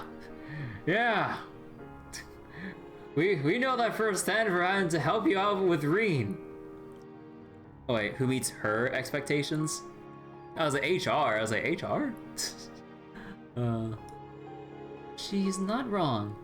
I feel like I owe Mint a lot for pushing us together a few years ago. Sure, but don't go encouraging her. That's a slippery slope. But I guess I owe it to you for coming with me today. It meant a lot. That's more like it. You're very welcome. Geez, how many times do I have to tell you to be more honest about your feelings? Don't let it go to your head, kid. Regardless, today has been a joyous day, wouldn't you say? As long as you're here, could I interest you in joining us for dinner? We can begin the wedding planning over drinks. That sounds great. I'd be happy to. Shall we be off then?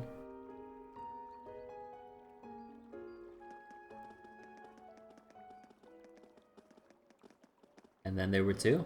Yep. People have a way of defying expectations, don't they? Lady Mary was certainly surprised, but I didn't expect Sir Makarov to fight so valiantly. I know what you mean. Maybe I can learn a thing or two from him. Oh? From the sound of it, you're recording her with everything you had. I find it hard to believe it was all just a performance. Huh, who can say? Anyway, Lady Aurelia, maybe if you have some spare time, would you cut across blades with me? After a practice duel, are you? It has been a while since we last did battle. Very well, on the condition that it be on horseback. Are you sure? Why not? I'm feeling nostalgic for the duel we had during our academy days. It's a memory I could never forget. My only regret was that there was no victor. Huh, do you really consider it a draw? I was the president of the riding club, and you were a fresh-faced first year. You may as well have won. Not at all. I've never been satisfied with that result. I know when to admit defeat. We really do have a phenomenal first year on our hands. To the victor goes the spoils. Since you won, you can make one request to me as the club's president. What do you desire? Bro! Oh my god! Huh, I don't believe this to be a true victory, though I'll answer your question even if it was a draw. Bro! Schoolgirl Aurelia, let's go! Shit! You can still feel that presence from her, like, even as young as she is here.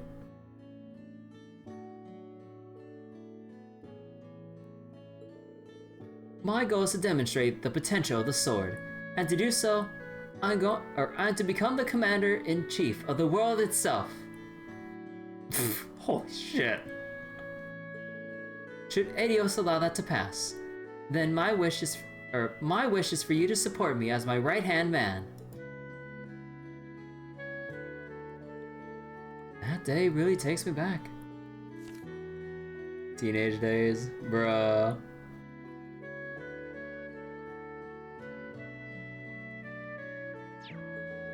In retrospect, that was probably where it all began. Why the smirk? That's nothing. Just thinking this as a good opportunity. I'll face you with everything I have so that this duel's outcome will be more to your liking. Will you now? I should be the one telling you that. I have no intention of losing here, Sir Wallace Bardius. I can't remember the last time you were so formal to me. But enough talk. Prepare yourself, Aurelia Le Guin.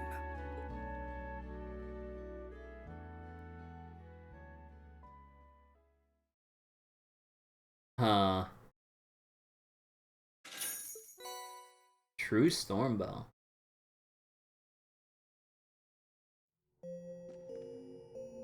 Mary, Makarov, Bardius, the Gwyn. Yeah, it's all it's all over here now. Okay. So Mary Alltime, a reliable instructor for the arts and home economics at Thors. Her noble background is evident in her kind, elegant demeanor. Marriage, after the many obstacles the two have faced, Makarov proposes to Mary, and the answer she gives is just as he hoped. Marriage? Oh my god, dude. Who wrote this? And Makarov, the instructor for natural sciences and orbital studies at Thors, Professor Schmidt's second disciple, and a major talent in engineering research and development. With the completion of his capstone project under Professor Schmidt, Makarov voices his love to Mary while proposing to her. And Wallace Bardius, a master of the Bardius style of spearmanship widely known as the Black Whirlwind, he is deeply trusted by Aurelia and has long served as a right-hand man. True feelings, Wallace puts on an act to serve as a go-between for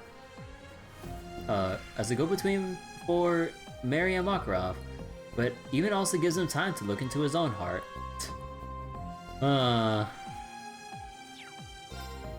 And Aurelia Le Guin, a noble woman whose mastery of the sword granted her the title of Gona Rakshasa.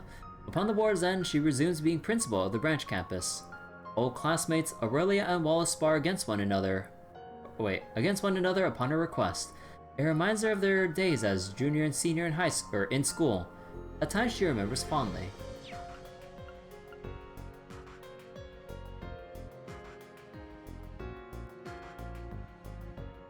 Huh. Like, I knew of the thing that, or what was it?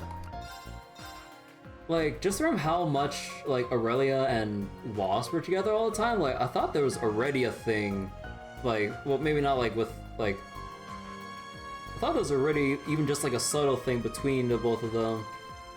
But, like, now Wallace is, like, looking, or, like, considering that more now after this whole performance, and even then, like, even if it was an act for Mary and Makarov, like, he did have general feelings for Mary. I feel like so mixed about this, honestly.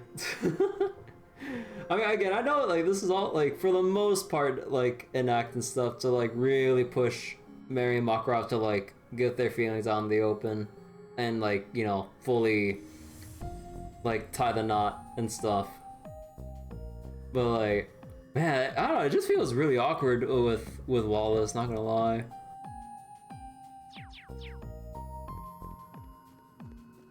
Slab of Reminiscence activated. Alright, what do we got next?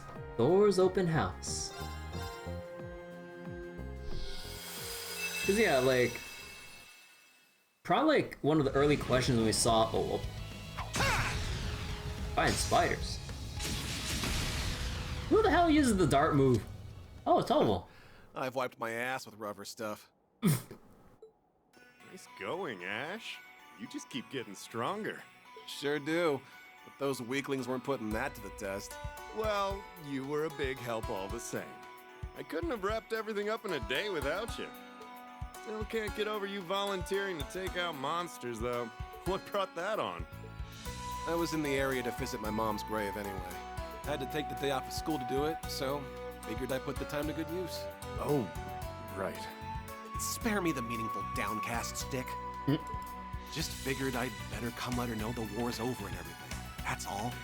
Couple that with getting to pretend I'm a bracer for a bit, and it wasn't a bad way to spend a day. Pretend I'm a bracer. Oh, I think you could do a lot more than pretend if you wanted. And Tomo put on the recruiting cap. Been wanting to recruit you at some point since you're such a natural. Suppose this is as good a time as any. Give it some thought, yeah? You've still got a year to decide what you want to do after graduating. Like I said, I was just trying to make the most of my day. What will Ash do going forward? So this seems kind of like reluctant for the bracer life. Wait, oh, and also I guess he's still coming to terms with it. Look at you, Mr. Community Service. Cut the shit and just say what you want to say. Oh, don't mind me. I'm just laughing at the idea of you going straight after all you've done. I never committed to being a bracer. Of course you didn't. You're just looking for somewhere to run. Oh shit. When Zephyr invited you to join them, you should have accepted right then and there. I still had things to take care of. But not anymore, right? Now everything's all wrapped up with a pretty little bow. What a damn joke. In the end, your assassination attempt got hand-waved as a false report, and here you are, living a charmed student life. False report, my ass. It was regicide. Regicide! For you to get off scot-free. There really is no justice in this world. Look, I know I have to atone for what I've done. And as long as you're inside of me, I know I don't belong with the others. Boy, you got that right, Ash Carbide. I feel bad doing this to Schwarzer and my classmates, but I'll be dropping out from the branch campus at the end of the month. Oh.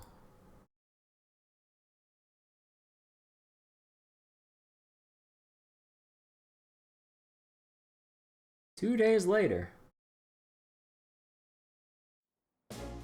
So Ash is still dealing with his inner demon because of him being a sacrifice with the whole like assassination thing. Great. Another boring ass assembly is exactly what I was in the mood for as soon as I stepped back into Leaves. Apparently, Principal Le Guin has some kind of announcement. Oh, I wonder. Well, got any ideas?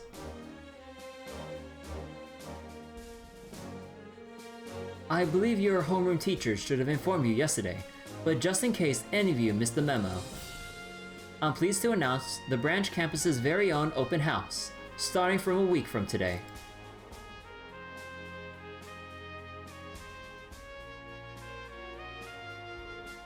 Excuse me? As I'm sure most of you know, Thors' main campus hosts an annual festival. Under normal circumstances, we'd hold something similar, but being strapped for time in our inaugural year, we're trying something new. As a matter of fact, we weren't planning on any events this year, but then along came something that changed our minds. That would be you, students. You've all grown considerably in the year since enrolling. There's still so much for you, there's still so much for you all to learn, but you're hardly the helpless little fledglings you once were at the start of the year. Indeed, thanks to your field exercises and combat experience, the branch campus has earned a reputation rivaling the main one. No longer does the school exist in its shadow, and we have you all to thank for that. Stand tall and be proud. Where enthusiasm was once anemic at best, we're now inundated with applications for the coming school year. I hope you're all excited. Soon you'll be upperclassmen to a new fresh crop of students. It'll no longer just be us on this campus. Who would have thought? It sounds rather exciting. I can't wait to meet them all in person. As you may have surmised, this open house is for the incoming class. During this time, your campus will be open to the campus will be open to the public. You can expect many a prospective student to visit. Your job then is to demonstrate to these visitors precisely what the Thors branch campus is all about. Consider it your first opportunity to learn what it means to be upperclassmen, and to set the best examples. Needless to say, please don't embarrass the school. Now then, time is of the essence. Get to work preparing for the event. That is all. Dismissed. Oops, sorry about that.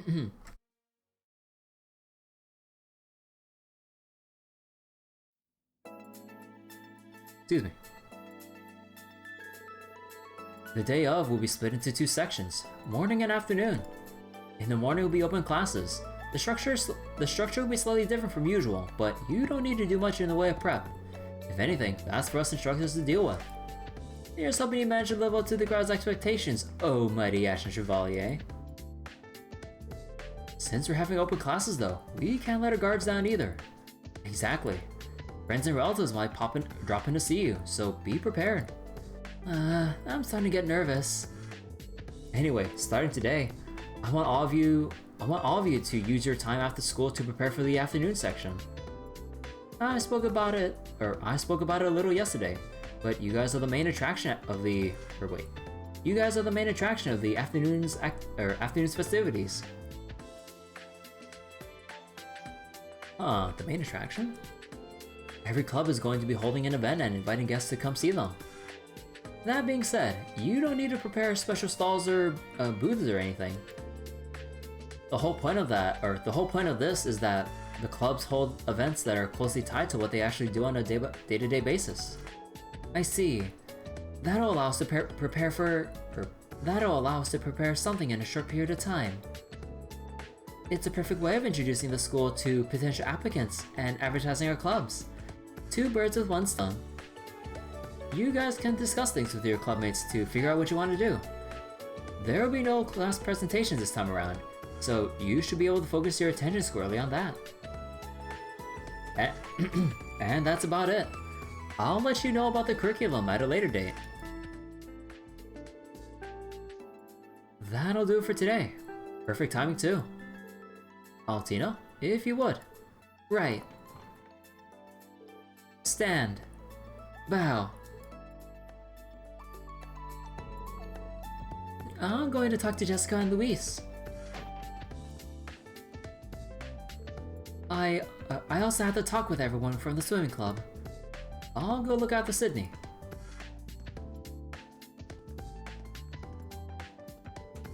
Alright, Ash. That leaves you with your duties as a member of the organization committee. What the hell are you talking about? Yo, Schwarzer, explain yourself. Oh, right. I totally forgot to mention it. Sorry, but I have a meeting with the other instructors. Wow, Reen. Music, could you explain things to Ash for me? But of course. Thanks, I appreciate it. So, what's this, organ or whatever committee? Well, you were absent yesterday, but we talked about it during homeroom. Green doing a run. The primary job of the Open House Organization Committee is helping the various clubs and making sure things work as planned on event day. Each class has to choose one person for the job, you see. And after careful consideration, Class 7 picked you, Ash. What the hell are you? It's mandatory. Each class has to pick someone. I get that, but why me? I ain't got time for this BS. Well, you were out of luck the moment you were absent. Now then, I had to attend a meeting with the Tea Ceremony Club. I think I speak for everyone when I say we all appreciate your dedication to this, Ash. Ta!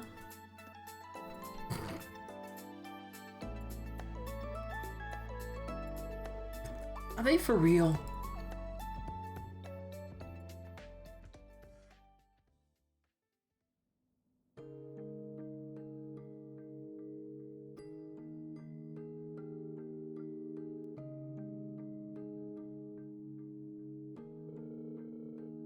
Damn it.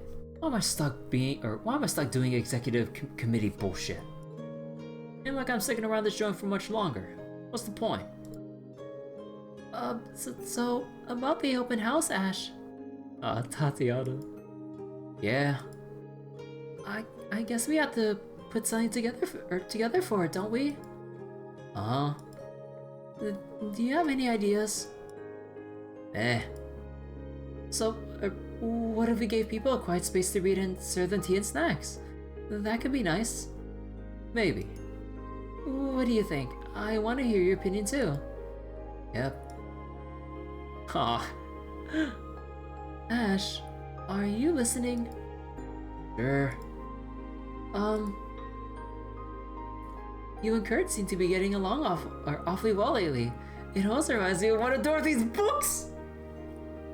Maybe that'll get him. Okay, no, if this doesn't bother Ash, then that will let Tatiana know for sure that something's wrong. Yeah, so. Yup. That's basically like the test question of like whether or not something really is bothering Ash. Oh my god, dude.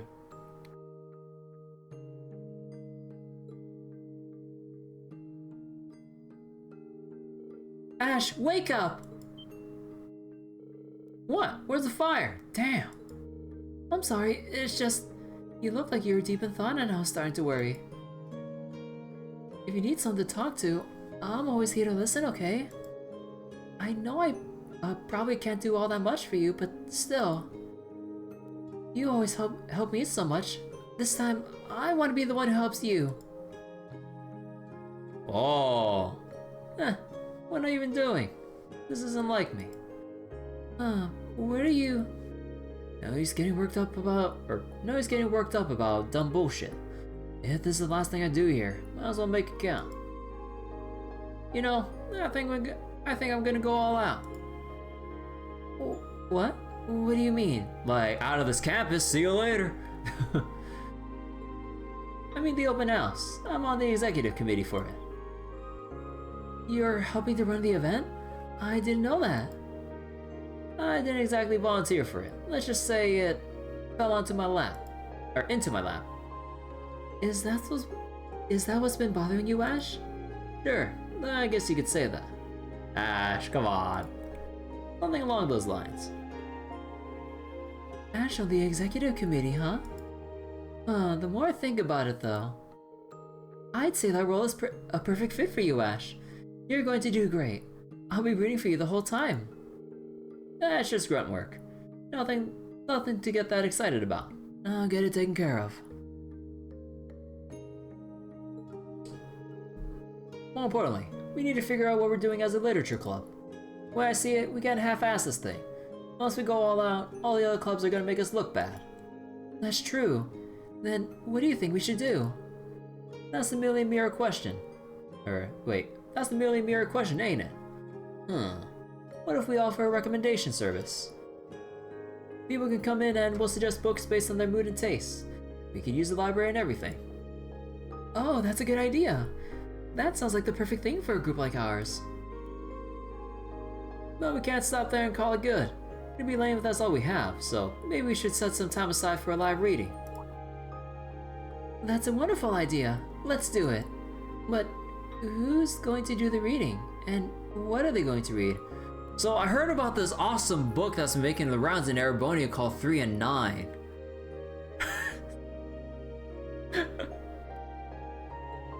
What do you mean who's gonna read? You! Who else is there in this club?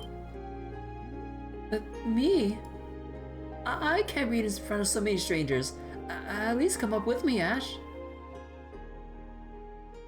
So, 3 and 9, right? Afterward, Ash, together with his fellow committee members, Leonora and Stark, spent the ensuing days toiling away on the open house. Eager to make the most of his limited time, he poured every ounce of his energy into making the event a big success.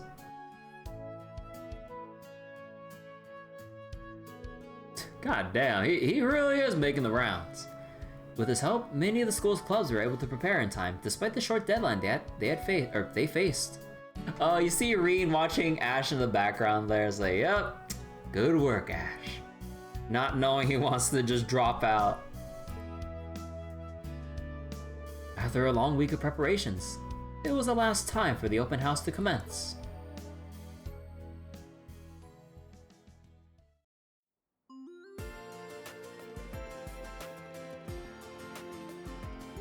Oh hey, look who that is in the crowd of the main campus students.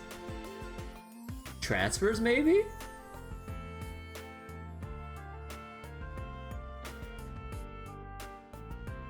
Public lecture, Zemirian history. Oh, and you have some... Wait, you have some of the girls of Slate Astraea who admire Reen, or even Kurt? Like, just watching this? Oh my god, dude. And just like that, a revolution took place in Kaur that led to a massive transformation of its political system. In order to forge better ongoing relationships with our neighboring nation, it's important to understand the democratic ideals that form the backdrop of...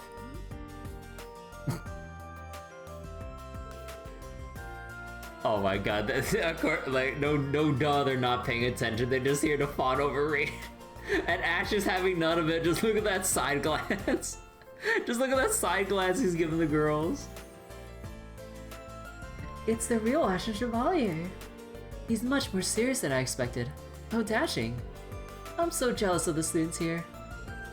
He's ridiculously popular. Kinda feels more people are here to see Instructor Reen than they are the class itself.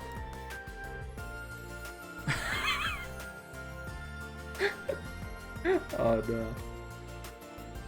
That Kurt fellow was sure is handsome too. I'm so glad I got to see him today. You're in no position to talk, Kurt. Muse, just glancing over.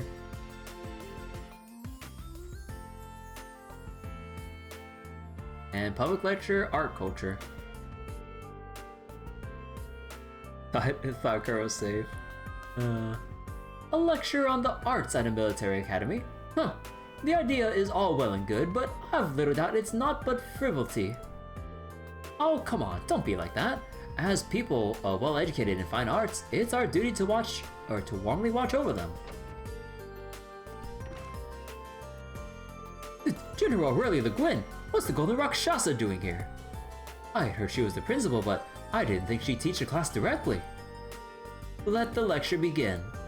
First, to be clear, social standing and qualifications mean nothing when it comes to art. While some pieces require some measure of knowledge to understand, all interpretation is up to the person experiencing the art.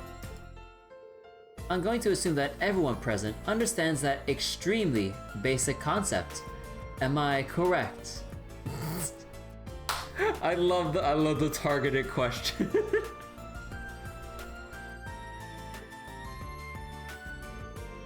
Let's check out another class. Wimps. Oh, where? Wait. I see Rosine right there too. Yes, good idea. Now, today's classes are open to the public. I'd love for some of our esteemed guests to speak about the arts.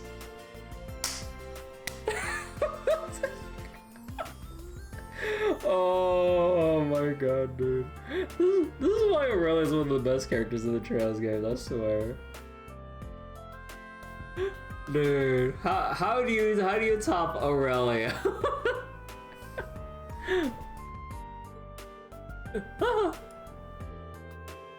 Principal Le Guin is not to be messed with. I feel for them, but they did this to themselves.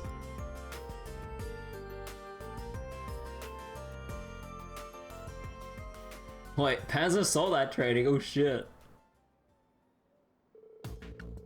Man, a mock battle between students? Talk about a letdown. Oh boy. I was hoping I get to see the Golden Rakshasa and Asher Chevalier duking it out in person. Well, this is supposed to be with the students, what do you think? No kidding, this whole thing's gonna be a waste of everyone's time. Gotta live with you, man. I was hoping I get to put Schwartz's new plaything through its paces. You should have known better then. There's no way they could show something like that to the public. Yeah, I guess. Well, seeing as we got an audience here, might as well put on a good show. You game? Oh, you bet I am. Don't expect me to go easy on you, Ash. I'll be giving this fight everything I've got.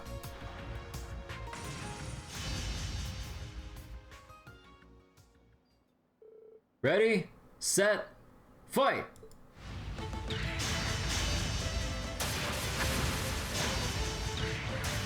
What the? Those kids got some skills. Serious skills. I swear they were enlisted soldiers. No kidding, I'd recruit them into our unit if I could. The heck kind of training are they getting here? They changed their tune quickly.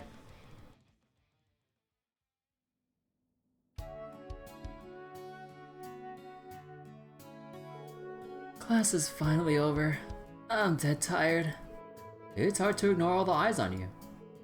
Don't rest for too long. Our main jobs remain undone. Especially yours, Ash. Huh, and whose fault is that? I did my damnedest to help out, so you all better not waste my hard work. Roger that. We better get to our respective clubs. You'll be checking in on each of them, right? Yeah, just to make sure no shit suddenly hits the fan. It's annoying as hell, but I'm already on board, so... Yeah, we get it. You're too cool for school, literally. Now we're rooting for you. So, go kick some open house butt. Just focus on your own club stuff, Wild Philly. You could stand to be a little more honest. But then he wouldn't be our Ash now, would he? Not for any longer once he ditches his splinters. Alright, guess I should get going. This is really it. The end. No regrets, right?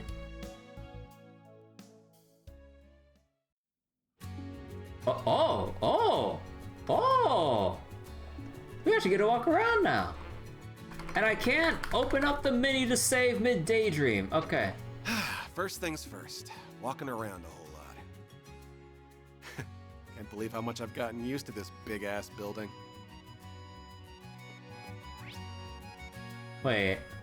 Where are all these books here? Oh, it's for the library. Holy crap.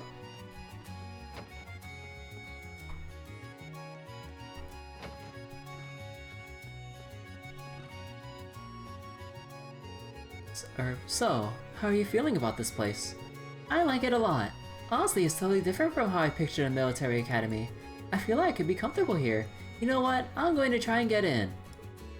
I'm glad to hear that. But you do realize what you have to do to make that happen, right? Yeah. You're saying that getting in with my level aptitude is going to be difficult, right? But I'm really going to study from now on, okay? So I hope you stand by me, Mom. I never expected such a change of heart. I'm glad we came to the open house. I want to go here. I'm going to study my head off from now on. Oh, that's neat. Huh. What's the boy doing there? When anyone mentions military academies, Thors main campus is the first one to come to mind. I studied so I can get in there, but now that I'm here at this branch campus, I find that this place is pretty great too. Not to mention that the Ashen Chevalier himself is an instructor here. When I get home, I'm gonna hit the books. Marine buff. Yo, Monk. What's up? Open house at the branch campus, huh? All eyes are on this place. After the Great War, Radio Tristan moved back to the main office. But the second studio leaves is turning into an important location for us. I'm personally working on a large-scale special broadcast about the main branch campus. The open classes in the morning were great. The club events in the afternoon were something else. As a Thors graduate, I plan on covering all of this in spectacular fashion. By the way, I've had my receptionist, Lindley, help with editing work lately. I feel bad giving her more work to do. She's gonna bum my head off when I get back. I just know it. That just means I have to make this special feature the best thing I can. Huh? Who put that box out? When did this come together? I'm not crazy about the fact that I'm on the organization committee and didn't know about this, but... Please vote for the one you support. Ballot box, huh? The Leonora Stark set this up. So they wanted to decide which club had the best showing, huh? How dumb. I'll take a look later. Huh. Oh, hey. Hey, Lynn. Vivi, what are you doing here? Covering the open house, obviously. Hey, wanna swap places for old time's sake? I do know CPR after all. Not happening. You said you're here. You just said you're here for work. At least try to act professional. It's fine. Rex is here too. He's got it covered. Though all of our photos will be of girls if I don't keep an eye on him. Classic Rex. NPC dialogue. Know the pain of being a Trails fan. Being a Trails fan with the NPC dialogue. Yeah.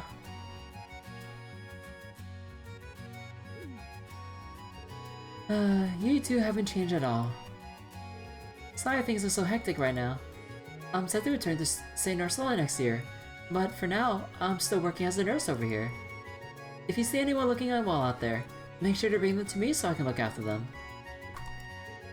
I swear, I turn my back on Lynn for 1 minute, and she gets even more drop-dead gorgeous. Maybe it's a sign things are coming along with Gaius. Oh, I'm gonna have to get to the bottom of this. It's my sisterly duty. Oh boy. Oh, miles to go here.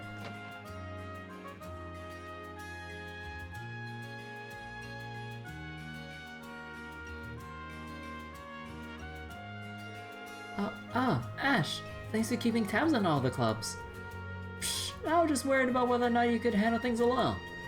But it looks like you're doing fine. Yeah, I was nervous talking to the guys, but I'm managing. I got to chat with the female guests about all kinds of books. Oh no. No! Not more converts, dude! No! The epidemic is spreading! I even managed to turn a few new people onto Dorothy's novel. Cool. Whatever floats your love boat. Plus the book recommendation corner is surprisingly popular. The books here are all property of the school, so I can loan them out, but Becky made sure that if there are any books people like, they can buy them immediately. I'm really grateful for her hard work. Bet she was pleased as punch that she can profit off the open house. Well, either way, looks like things are fine here.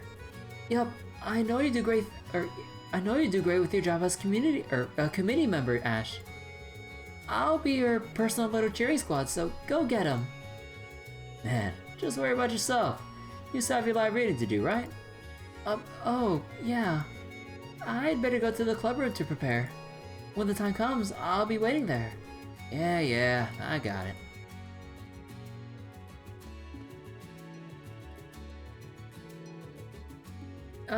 I'm nervous about the recital. Why? Didn't you do all the announcements on the Durflinger?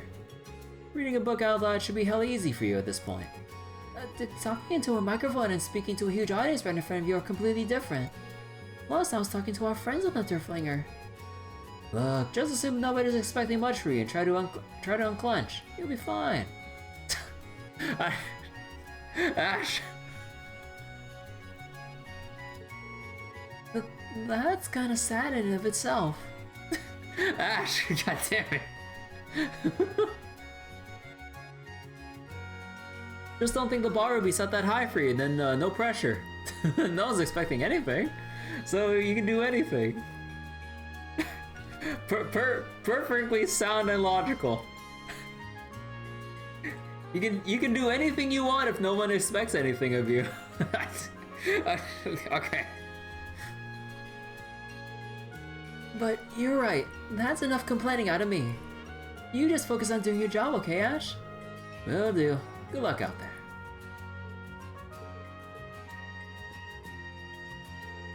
I told the young lady at the literature club about my taste in novels, and she gave me a recommendation.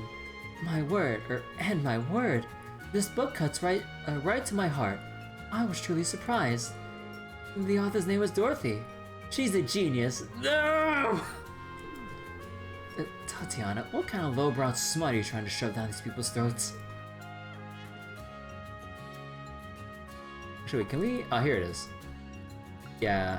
You know, it's really nice that we have a way to access all the folklore and everything here.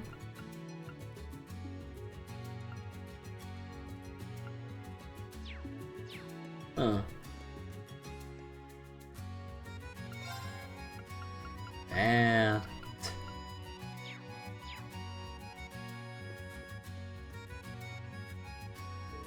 the collection of books here isn't as vast as the... Okay, hold on real quick.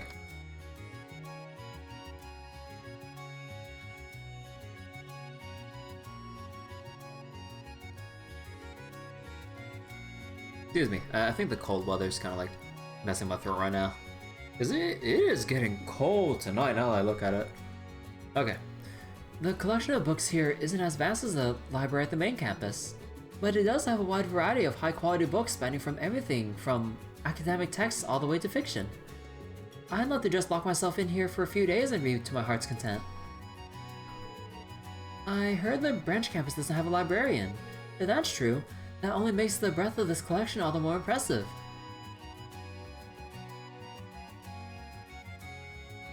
Oh yeah, the Imperial Chronicle.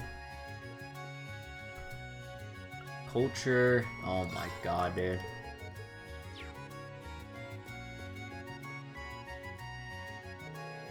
Ah, so you would be Ash from the new Class 7, I presume. A pleasure to see you. Likewise. Likewise, I guess. So you that sister over at the church in town, yeah? Last I checked, she went to school with Schwarzer and now works as a squire with the Grosswaiter. I'm guessing you're babysitting the kids again, huh? That I am. Today's open house sounded like a fun diversion, so I decided to bring them here as a change of pace. This is my last opportunity to spend time with these children after all. Oh, she's gonna move somewhere else? Oh yeah, that means you're moving on from Leaves. Yes, my duties in this region have come to an end essentially. Gotcha. I imagine you guys constantly have your hands full in one way or another. Those runs sure do seem fond of you though. Better come back to visit every now and then, or now and again, so that they don't get bummed out, or too bummed out. But I'm stumbling over way too many words today. Oh, of course. I absolutely want to visit whenever the opportunity presents itself. Truth be told, I haven't broken the news to the children quite yet.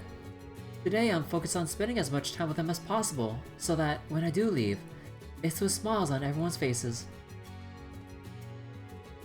Where'd the boys go? They already ran off somewhere together. Just ignore them and let's have fun on our own. Oh wait, let's have our own fun, I mean. God, I can't read. Will they be okay?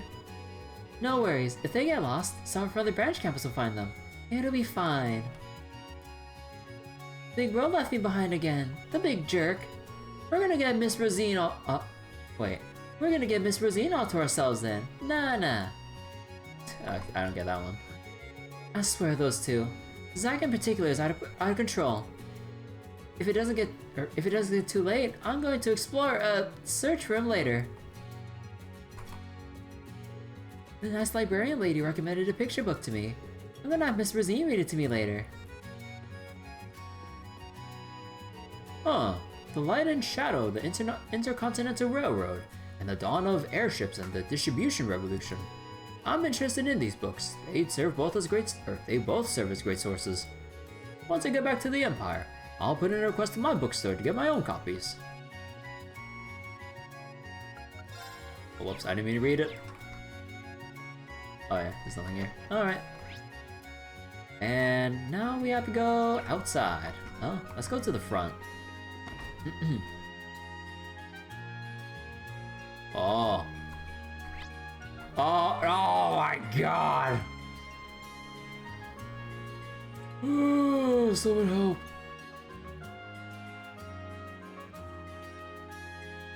Okay.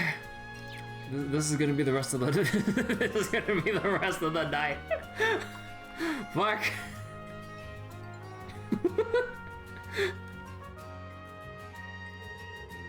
I can't believe I overslept.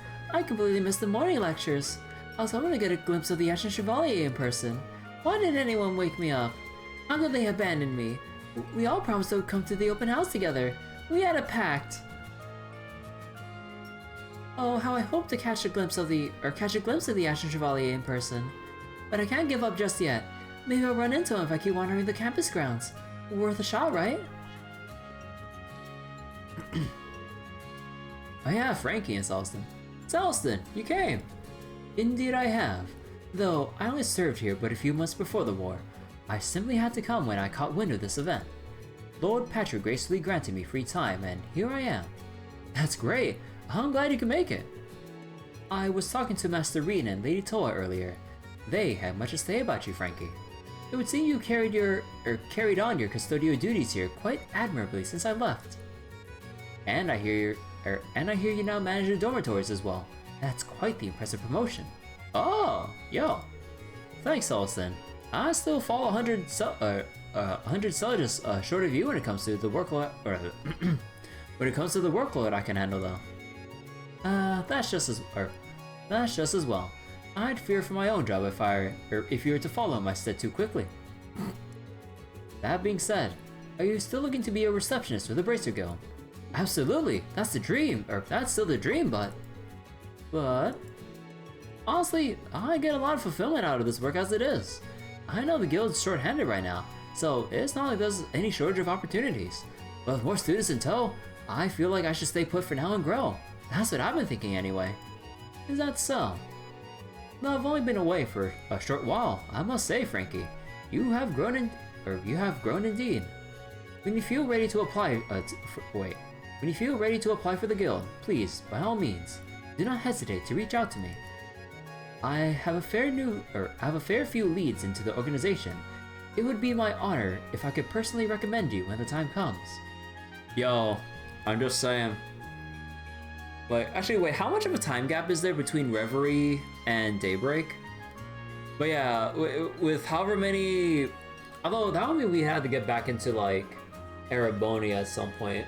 But man, I would love to see Frankie as a receptionist, but that would have to involve us going back into Erebonia at some point later in this series. And if we're going back to Calvary now, probably not gonna see Frankie.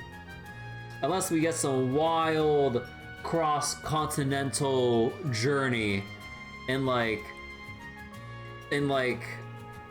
a huge Trails epilogue, like even after Daybreak or something. Like we're going everywhere. We got all of Calvary to cover. Like we're going back to parts of Erebonia, to Liberl.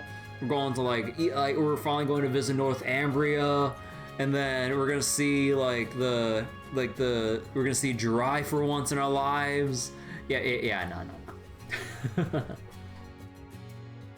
But man, imagine I kind of wonder what would be the final Trails game to end the series, after however many other games that Falcon wants to cook. I just wonder what scale it would be, because we all know how Falcon is with how they do their games and the budget and how things go sometimes, or at least with the games we played so far. Seems unlikely. We never really went back to Liberl and all Cold Steel Crossbow Thrall. Yeah. I kind of wonder just like how probably overly ambitious it'd be for Falcom to do like, you know, the grand finale of all Trails games, and then we go through like all the major regions and then some. Because like, although there is like the Eastern Zemuria, but a big part of it's like desertified because of the desertification and with whatever the hell's happening over there. I really wonder if we'll get some answers as to what the heck's going over in Eastern Zemuria and Daybreak. Or even just more details, honestly.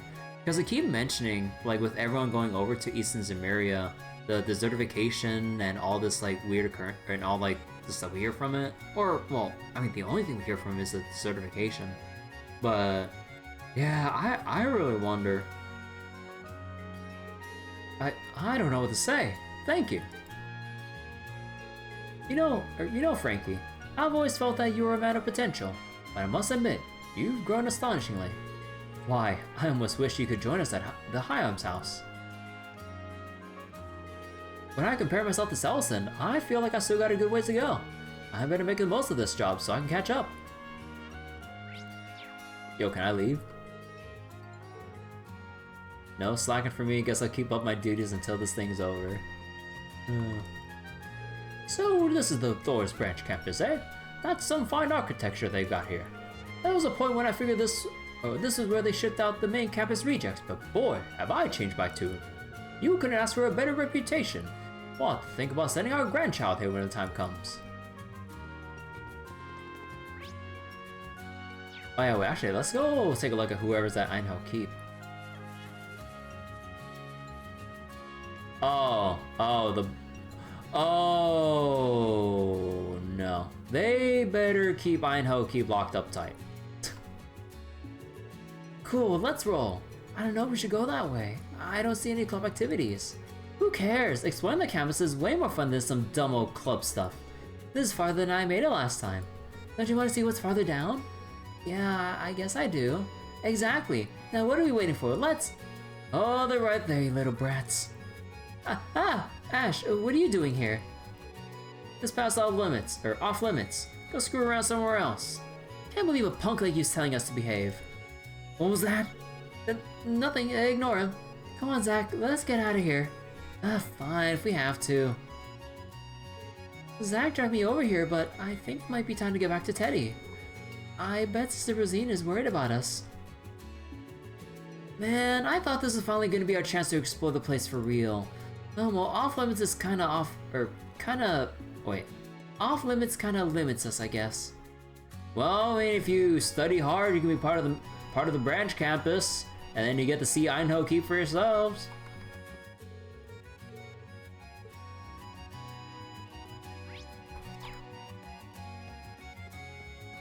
Ah, tennis club.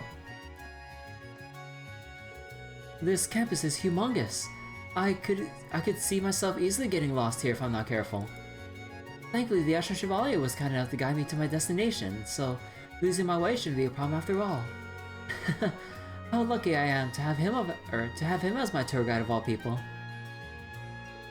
The Ashen Chevalier looks so incredibly busy though. As soon as he was finished leading me around, he had to take off elsewhere. Green. Reem putting on the moves wherever he goes. Wait, is this Micah? Hey. This is it. The branch campus open house. Oh, everything looks so lovely. Oh my gosh, she's doing the I can't believe I have another opportunity to meet him. Oh, am I lucky? Then I got it after school. All that's left is to head over to the clubhouse and... What's this funny feeling in my chest? Oh, be still my beating heart. Oh, right, the whole Cortina thing. Huh. Guess she's here to see someone. No idea who, though. Whatever. She seems to know where she's going. You do your thing, girlie. You do your thing. Easy, Micah. Breathe in, breathe out. Oh yeah, I should probably go say hi to Wayne at some point, seeing as he's the one who told me about this open house originally. My nerves are grateful for that brief distraction, Brain. Just a little bit longer and I'll make my way to the clubhouse. Oh my god. Wait, Herman! So, This is where she goes to school these days. Seems like a real lively place. Hey, I know you. You and Leonora used to work together, didn't you? Yeah, you're one of the guys from New Class 7. Hey, thank you all for looking out for her. Officially, I'm here to escort Hugo as he goes about his business, first and foremost. But the reason I volunteered was really so I can see how Leonora's holding up. Sounds like she's been keeping plenty busy, working on the executive committee for this event and all. Seeing her all relaxed and settled in here really puts my mind at ease. For as long as I've known her, Leonora's always been one to look after others. I've always knew she'd thrive here, but it's still a relief to see it for myself. Leave it to the Golden Rakshasa to head a school whose students and facilities can compete with those of the main campus. No kidding, the skill and expertise of the pilots in the Panzersoldat scrimmage this morning blew me away. The students in the athletics club are no slouches either. I don't wonder what they're feeding these kids. Maybe they cracked the code with some special secret training regimen or something. Hey, consider me intrigued. Students here seem remarkable. Those kids who piloted the Panzersoldats, the sports club members, everyone's just outstanding. I'm sure having the Golden Rakshasa as principal helps, but it wouldn't surprise me if the Ashen Chevalier played a big part.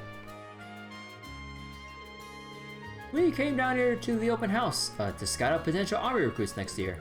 Let me put it this way: what we've seen here has exceeded our expectations. That's for sure. Oh, we can actually go inside. Well, gee, I wonder who's here. Actually, can we shop here? Bro, they disabled the shop. You can't even open up the option. Am I mistaken, or is the racket outside even louder than usual? No shit. The entire campus is swamped with people visiting for the open house. Ah, what a bunch of nonsense. Though I do recall being asked to give a lecture for the event, which I promptly refused, I might add. I have far better things to be doing. All I ask is that none of these interlopers step a single reed inside this building. The last thing I need is simpletons interfering with my research. Alright. Actually, can we open this? Now we got the Panzersoldat warehouse. Huh, looks like the engineers have been up to something. I doubt it's got anything to do with the open house.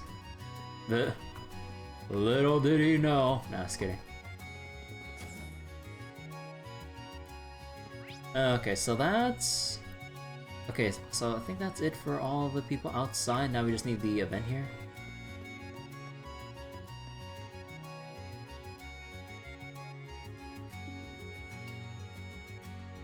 Oh, Yuna's family's watching. Alright, tennis club. Looks like they're putting on an exhibition match and a tennis lesson. Take this! Ha! And this! Not so fast. You don't have to keep going back and forth with the dialogue.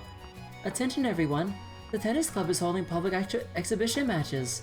Tennis is a fun sport and a fine way to stay fit and healthy. Anyone who's interested is welcome to come give it a try. Those who'd like to sign up for a demonstration, please come see me. Looks like they've attracted a decent crowd. Even the Wild Phillies family came to spectate. Huh. Yeah, fine is underselling it. These chicks are downright smoking. Oh my god, dude. Just look at them running around, showing off some leg. We had the jackpot or what? Every one of these girls is a 10. Bro, saucy-eyed youth? We gotta sign up for a little demonstration. Sounds like a good way to get some hands-on time, if you know what. Bro, Ash dragged them out by their asses, Jesus. I'm down. Ain't like there's anything else going on at the Snooze Fest, that's for damn sure. Ah, great, we got a couple creepers on our hands. Any other day I'd kick their ass and be done with it, but I've gotta take a more delicate approach here. Hey there, you two. That uniform. You must be a student here. Shit, don't tell me you overheard us. What's your problem, chump? We ain't done nothing. Relax, guys, I'm not here to start any beef. I mean, come on, do I look like some preppy hall monitor snitch to you? Give me a break.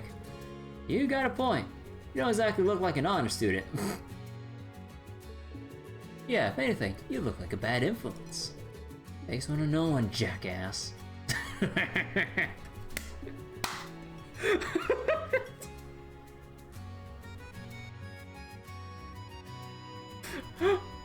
Oh my god, Ash.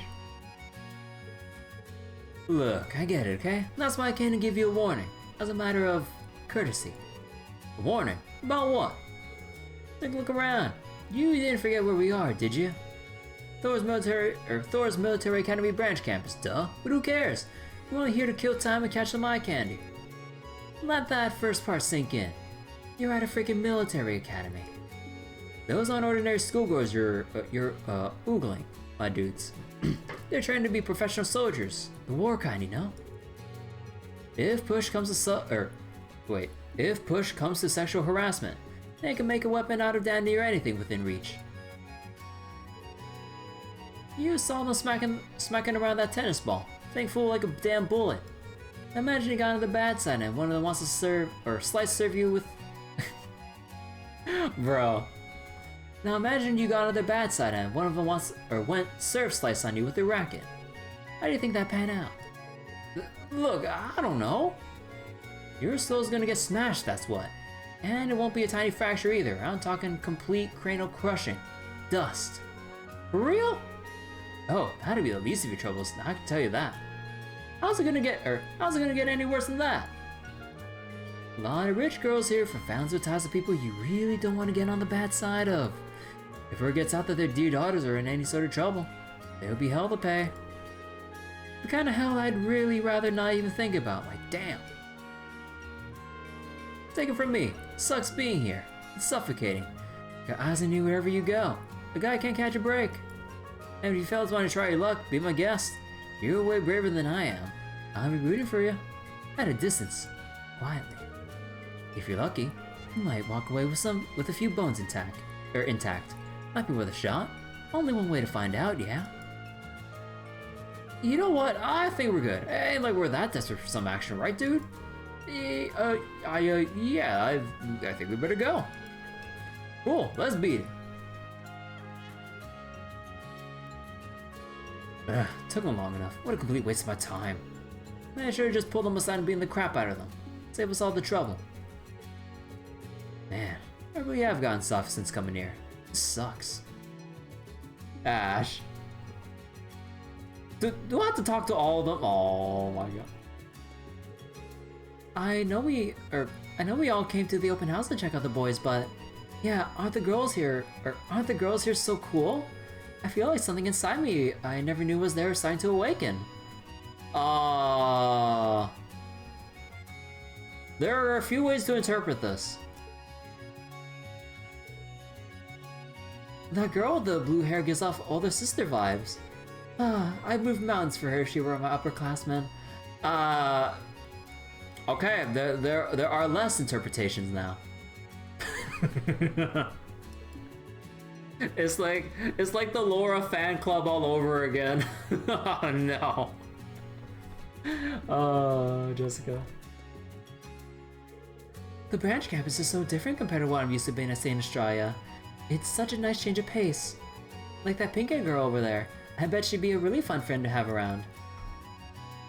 You know, it'd be kind of cool if we'd actually see, like, people transfer over from St. Estrella or the main campus over to the branch campus. That'd be cool. Not like we could see that though, since we'll be in Calvert for daybreak. Man. Wait, is this who I think it is? Oh no, just the same model. So that's what tennis is like. It's so cool. I bet it's a ton of fun to play. You need friends to play with for a match, that's true. But the girl with the glasses said you could practice by yourself by bouncing a ball against a wall. You know, I think that might just be the thing to push me into giving it a shot. Wish me luck. Aww. Thanks to Yuna and Jessica's exciting match earlier, the hands-on area is a big hit with the visitors.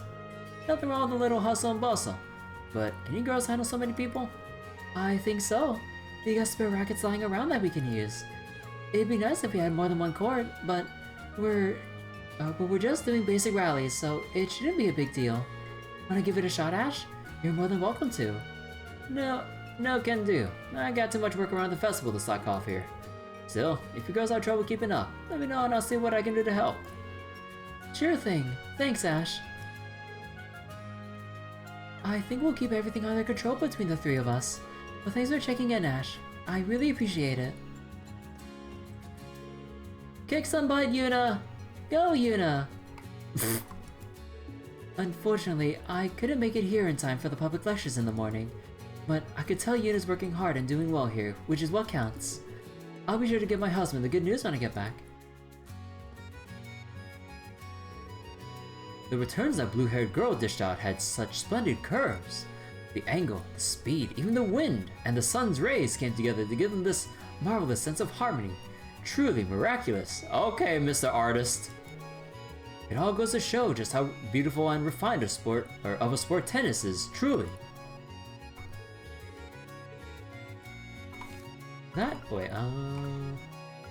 That pink-haired girl's serves were impressive to behold. As well. Such power that cuts through the very wind, almost melodically, as though they were truly given life. I tell you. Okay. How am I supposed to relax when my family's watching me? I can hear Ken and Nana cheering me on from here. How are they so loud? Am I that loud?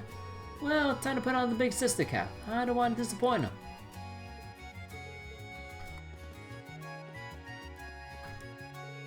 This was originally supposed to be a casual tennis demonstration, but then I got completely absorbed in my match with Yuna. But that's fine. It made for a much better club promotion. Okay, so now we got the platform and the rest of the actual school building. What's over here? Oh, they're doing a concert!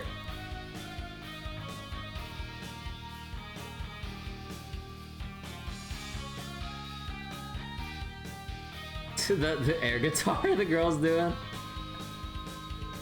The Modern Music Club. Performance that'll linger in your hearts forever. Clever. Linger in your heart. Oh my god. I'm just gonna assume they actually got permission to perform here. Still, not bad, guys. Thanks, everyone. Badgy. You've been our little trio's biggest audience yet. Thanks for sharing your energy with us and helping us put on our best show ever. We're rocking the house down today. But the fun isn't over just yet. This next song will be our last. Let's get wild. She's usually so stoic, but look at her now. I mean, Valerie. Yeah, you can actually hold a conversation with her these days. Says the pot about the kettle. Not my fault, folks. Not my fault, folks. Kinda. Eh? That's just what makes you special. Come again. Anyway, looks like the show's wrapping up. Things are gonna get messy when people try to leave. Care to help me play usher? If it ain't one pain in the ass job, it's another. Fine.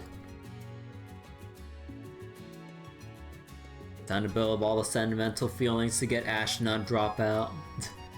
Our next performance is in 1 hour. Come check us out. We still got plenty of songs you haven't heard yet, so don't sleep on the next show. And we're gonna make the next performance even harder than this one. You can count on that.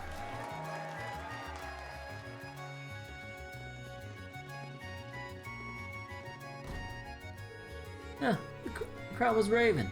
Suppose I can spare a crumb of validation for those dorks today. Hey Ash, doing the rounds? Is Tatiana going to be okay handling the literature club on her own? Sure. The only thing we do that requires more than one person is recitals, so. Other than that, she should be able to hold down the fort solo. Girls usually walk a ball of nerves, but when shit's gonna get done, she always rises to the challenge. Aw, you really seem to trust her. You should tell her what you just told me. I think you really make her happy. Like how I say that to her face. Ain't my job to make her happy anyway. Man, you give me such a headache. Well, whatever. Leave things here to me. And I know doing the rounds is important, but don't leave your club in a lurch. Modern Music Club's performance was nuts. I was planning on joining the Wind Orchestra next year, but maybe I should start my own Modern Music Club at the main campus instead. The power of rock and roll. That was an original song? There's no way they're seriously rookies. Her voice, the way the guys wailed on those instruments, it was all so powerful. And I don't even care that it was rough around the edges. Never in my life have I heard music that stirred my soul like this. I could totally see them going pro.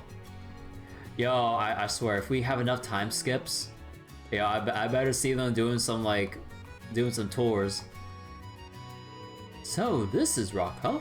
Talk about music with an impact. I was vibing, man. Who localized this? I was vibing. Okay. Whenever I sing and strum on my guitar, I tend to lose myself in the thrill of performing. And inevitably, as soon as I come back down to earth, I'm mortified. No point in getting all in your head like that. Hell, how many times have people seen you guys perform at this point? Enough that it shouldn't bother me, huh? I guess I want to play for people, but I don't want the attention. Maybe I'll wear a mask next time. Yeah, because that's totally not gonna draw even more attention. And if you need a mask, you can always ask Crow. I was honestly gobsmacked when we were allowed to perform with Ark and Seal a little while back. But today I'm feeling a different emotion. Huh, of course you are. You punks were the stars of the show today. Huh, that we were. I was nervous, but even more than that, I was busting out the seams to jam out. That's why I think I performed even better than usual. Yahoo! Now this is rockin'! We finally had a concert debut on the Durfling of all places. I'm on Cloud 9, laddie. Cloud 9. Actually, we could do a lot with this kind of stage. Think about it. A rock festival held on the Transcontinental Railroad. We'd be the talk of the Myria. Aye, it's time to dream big. I mean, I honestly, like, just having, like, a portable concert stage with, like, just, like, a train just going all around the railroads. Honestly, that sounds sick. Because we practiced so hard, the three of us were totally in sync. I'm blissed out right now. What a day.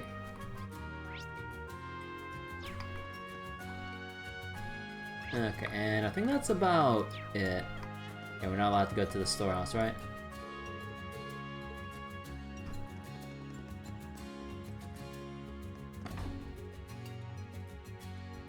Okay. Now let's see what's going on over here. You know what? Cafeteria. Or no. Oh no, this is student store first. Right.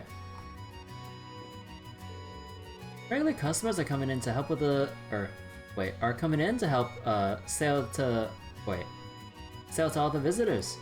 We're really raking it in today. Thanks a bunch, open house. You know, I can't help but be reminded of our school festivals back at the main campus. I was thinking the same thing. We both had our own little storefronts and competed to see who could make the most dough, yeah? That's right. It was a shame that we were working together this time around. Well, I don't see anything wrong with cooperating every now and then. It'd get boring if, have to kick your sorry butt all the time. That's my line. I've been cooperating more with Becky and that network she put together. The profit margins aren't the highest, but I'll live. Obsession over profits came back to bite me before the war. Don't take that to mean I'm content with throwing Mirror down the drain, though. Classic Co is simply in a transitional period right now. It's only a matter of time before we're back on top. My network's gotten as big as it can for now, much as I'd like to move on to what's next. I'll be needing some fresh blood around here. I think it's about time I got to recruiting. Moving on from the Becky, or from the business network she put up? Oh.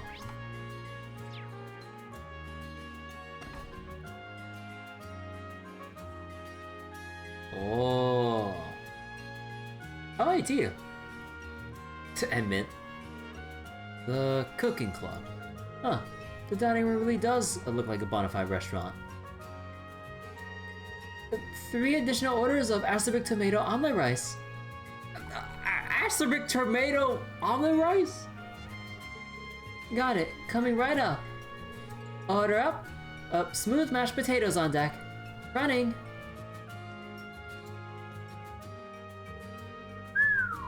Now this is what I call bustling. But these girls can cook well enough to rival any restaurant. So I'm not surprised. If I'm worried about anything, it's... Freddy! Here's your Freddy open house special. Sorry to keep you waiting. It's a lavish dish filled with all kinds of specialty ingredients. Please enjoy.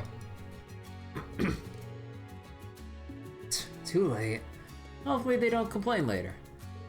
Well, what is this? It's magnificent! It's stimulatingly aromatic, rich on the palate, and with a refined aftertaste. Yes, this is the flavor I've sought for so many years. I'm pleased to hear you say so. That means it was worth hiking up those mountains for ingredients. I'm impressed. I must contact my foodie friend. Looks like they got some cuckoo customers too. His food seems like a hit, so I guess it's fine. Ooh, I'm full. That was a whole lot of food. But there's so many other items on the menu I want to try out. Huh. Now hold it together, Mint. You'll get a horrid stomachache. Maybe I can just order one more thing. I mean, I've been contributing to the sales, right? Alright, I've decided. Let's keep this food train rolling. Toot toot. Mint. Now, what should I order next? Freddy's dessert looks super intriguing. Oh. No. Mint. I was like, I can't order anymore. I'll get a stomachache. Oh, I know. I'll order Freddy's dessert.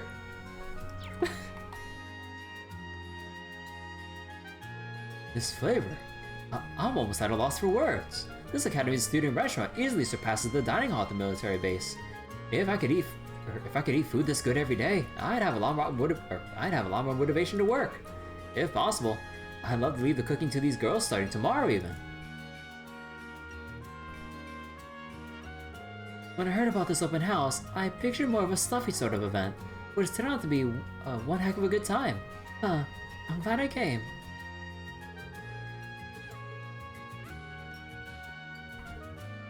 Delish! This is as good as any restaurant, maybe even better. I'm honestly stunned. This soup is something else. The balance between the spicy, sour, and bitter flavors is sublime. Did you use specialty ingredients for this as well? You have keen senses, my friend. I used the extract of a certain botanical monster to offset the richness of the stock. Ah, I see. That's how you're able to craft such a complex flavor. This truly is a dish overflowing with hitherto unknown discoveries. Okay, weirdo, you have fun with that. I never thought I'd run into so many innovative dishes in a place like this. I say this young man needs to hurry and open up his own restaurant. Haha! I'm so happy I bumped into someone who knows what's what. At this rate, I might be able to serve something even more extreme. Oh no, don't encourage him! We're still doing okay on potatoes, but we're starting to run low on tomatoes. We could use a fresh stock of drinks too. Did I hear you say we're running out of grub? Yeah, we brought in a lot more customers than we originally expected to. But that's not a bad thing though. Becky agreed to supply us with whatever we needed. So all I have to do is give her a call and we'll be set. Oh nice. Way to stay on top of things. Naturally. Thanks for checking in, Ash. I promise we'll be fine. I wasn't expecting such a large turnout for a little makeshift restaurant. That makes our jobs a little harder. But it's a good problem to have. I can't complain about having more people to serve.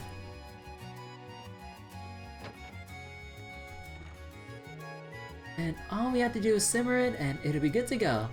While we wait on that, we can prep the next. Looks like things are real busy over here. I guess they are, huh? If anything, I'm just relieved we have so many customers. This is all thanks to you helping with the taste testing.